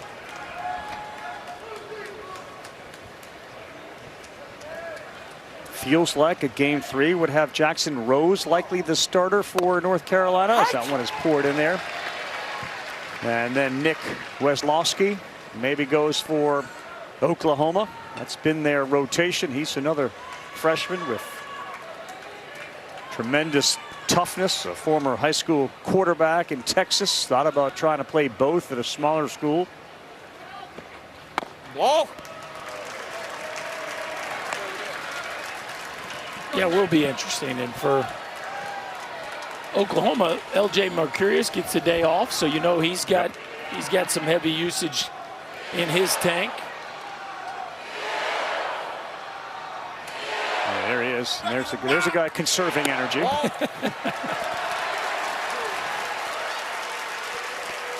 walk to Howe. That'd be pretty fascinating, KP, to recognize where we're at, assuming that Glauber kind of finishes this thing off, to be the guy that you know is going to get a chance to start a game to win a College World Series. Yeah, it's a feeling that not many get, regardless of where you play or how long you do play. I do think tomorrow, too, for OU, the use of LJ. Center field, a few steps back goes walk. The wind blows it towards right. He's there to make the play. Finish that thought. I think it's similar to the way that Glauber has been used today. The first chance you go straight to him. But OU not done yet. Still a chance, and the freshman right-hander makes his way back out. 3 more outs to force a game 3 tomorrow night.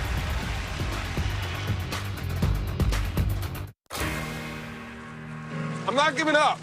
Richard, I am selling the building. The restaurant is flooded.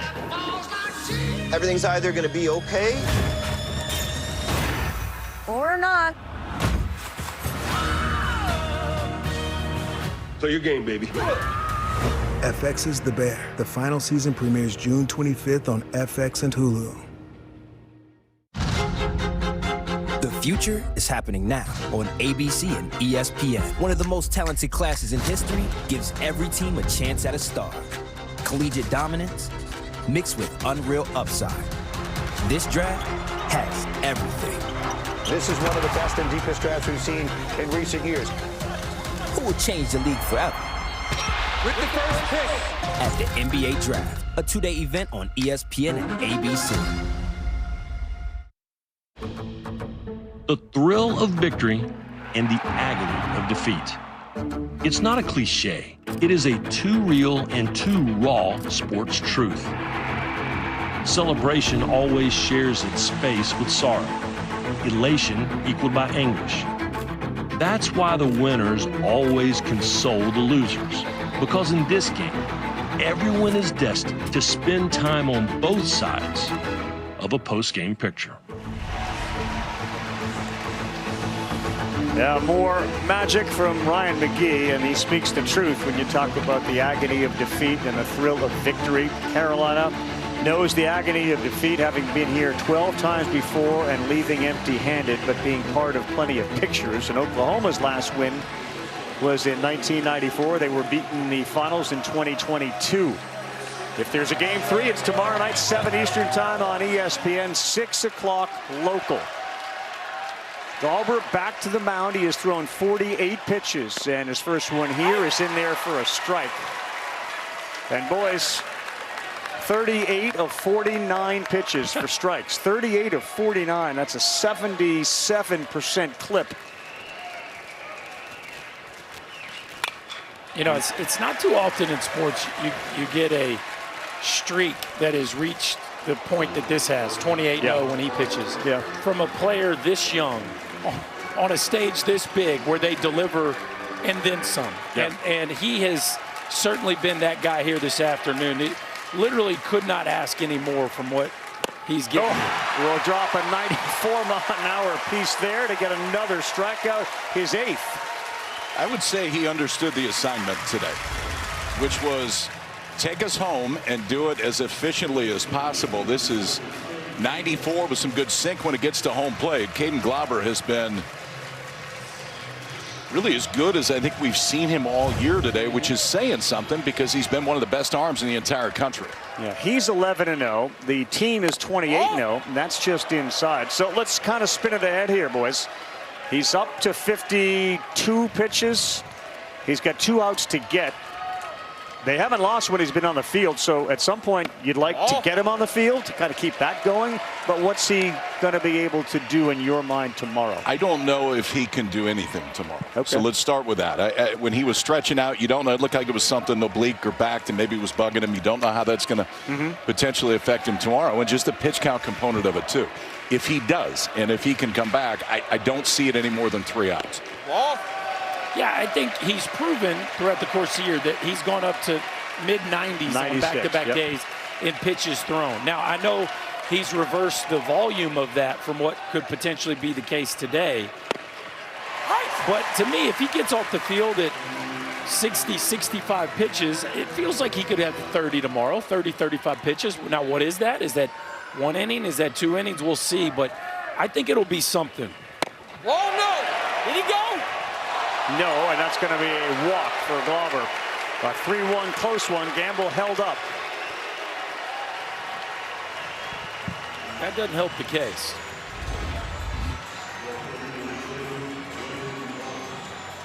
Yeah, I think he holds that one off. Good call there by Kevin Sweeney at third base. They have some action now in that North Carolina bullpen. Glauber thought he got the swing, and now Brock. Ground ball double play would be efficient if he can get that. And there is McDuffie, who has been the guy that took Glauber under his wing when he got on campus and really kind of showed him the ropes as a freshman. And all the things that go into being a Carolina baseball player.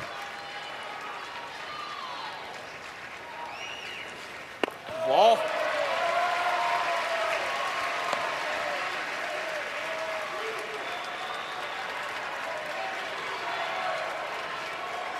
One ball, one strike. Brock singled, struck out, and lined out hard to third. Pitch 59. Ooh, he got away with one there, and that's that swing and a miss on that backup slider. 1-2.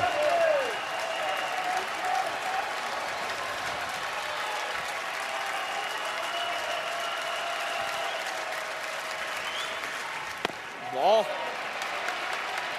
What do you think the activity in the bullpen is because? The number of pitches he's thrown, the walk, the stretching of the arm? This is his game. It is his game unless there's something physical that forces him to come out of it. No.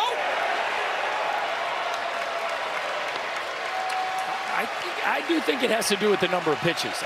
But I'm with KP when push comes to shove. If the thing gets real interesting, my guess is they're going to leave him out there, but I do think they would love to get him out of here with a reasonable pitch count. Yeah, 3-2. Will not chase. Back-to-back walks from Glauber, and maybe a meeting on the mound is due. He has been lights out, but now a little, Hey, now, little issue. Now you're a swing away from this getting really interesting.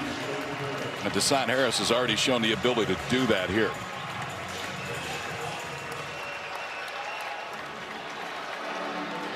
And there will be a meeting with their pitching coach, Mike Gaines. And you got to be careful. Dasan Harris loves the first pitch. Yep. He's been red hot, and you got a wind blowing out to right field. And so you're getting tired, right? You're kind of nearing the end of it, and what it feels like would be very easy to make a mistake right here and find yourself in a one-run ball game. And he has hammered the pitch down. That's the one he's been able to get to, and that could be part of the discussion right now is you know, if you're going to lean fastball on this, up is probably better than down against this swing path. And you got to keep it away, right? If he somehow gets you out to the backside, if he runs it out to left center, he wins. You couldn't sort of look at two different baseball journeys than Dasan Harris, who is a walk-on at Oklahoma, against a kid that knew he was going to Carolina as a sophomore in high school on the mound. It's Glauber against Harris, down by 4. Ball. And the balls keep coming right now from Glauber. If nothing else, if you're Oklahoma, you realize he's not invincible. That's right. Well, you've accomplished 2 goals today. You've gotten a long look at him, and you've risen his pitch count. So even if you can't come back with a huge swing of the bat right here, you've won one of the battles within the war.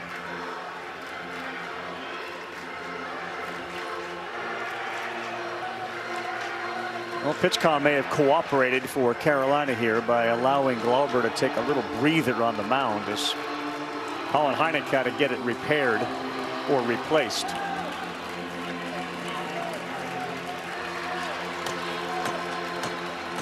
All 3 times, KP, it's been those low pitches that Harris have lifted, and he has flown out to all 3 outfielders. They're very shallow against him right now in the outfield. 1-1.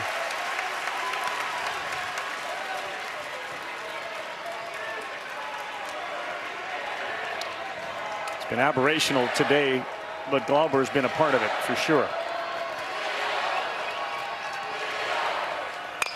Harris bounces one. This could be it. Gallagher steps forward, and he got him. And with that, North Carolina has forced a winner-take-all game 3. They may want to look at the play at first.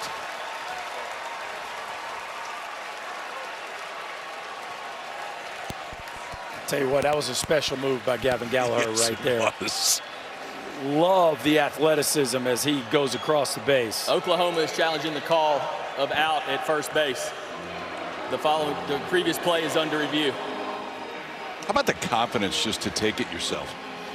in that spot. I mean, momentum's taking him that way, but still, it takes guts and instinct to make that play. And the arm strength to finish it off. Yeah, he is out. Oh, he's out. I mean, it's... Happy Father's Day to all the fathers out there.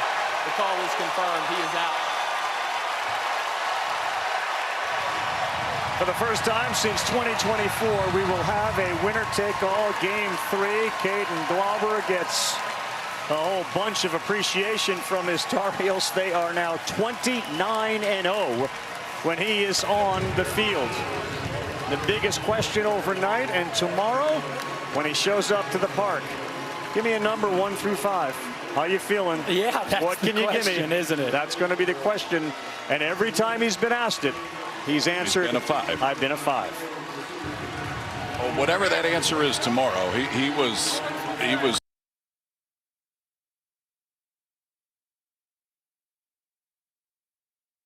innings and then coming back and responding. And then obviously Caden Glauber took it from the 5th inning on.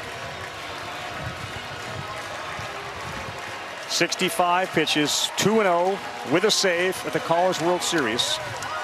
In 4 appearances, 10 1/3 innings, 7 hits, 3 walks, 15 strikeouts. For the first time in a long time, they have lost. They've won 9 games in a row, and now they're going to have to regroup. And know it is a Game 3 for us, a typical Game 7 for most other, championships, where the winner tomorrow night will be a national champion. Chris, go ahead. Erik Paulson, congratulations as you wave up to Mom up in the crowd. I want to start at the beginning of the game. You guys started with 6 straight strikeouts. How were you guys able to finally square up some ABs?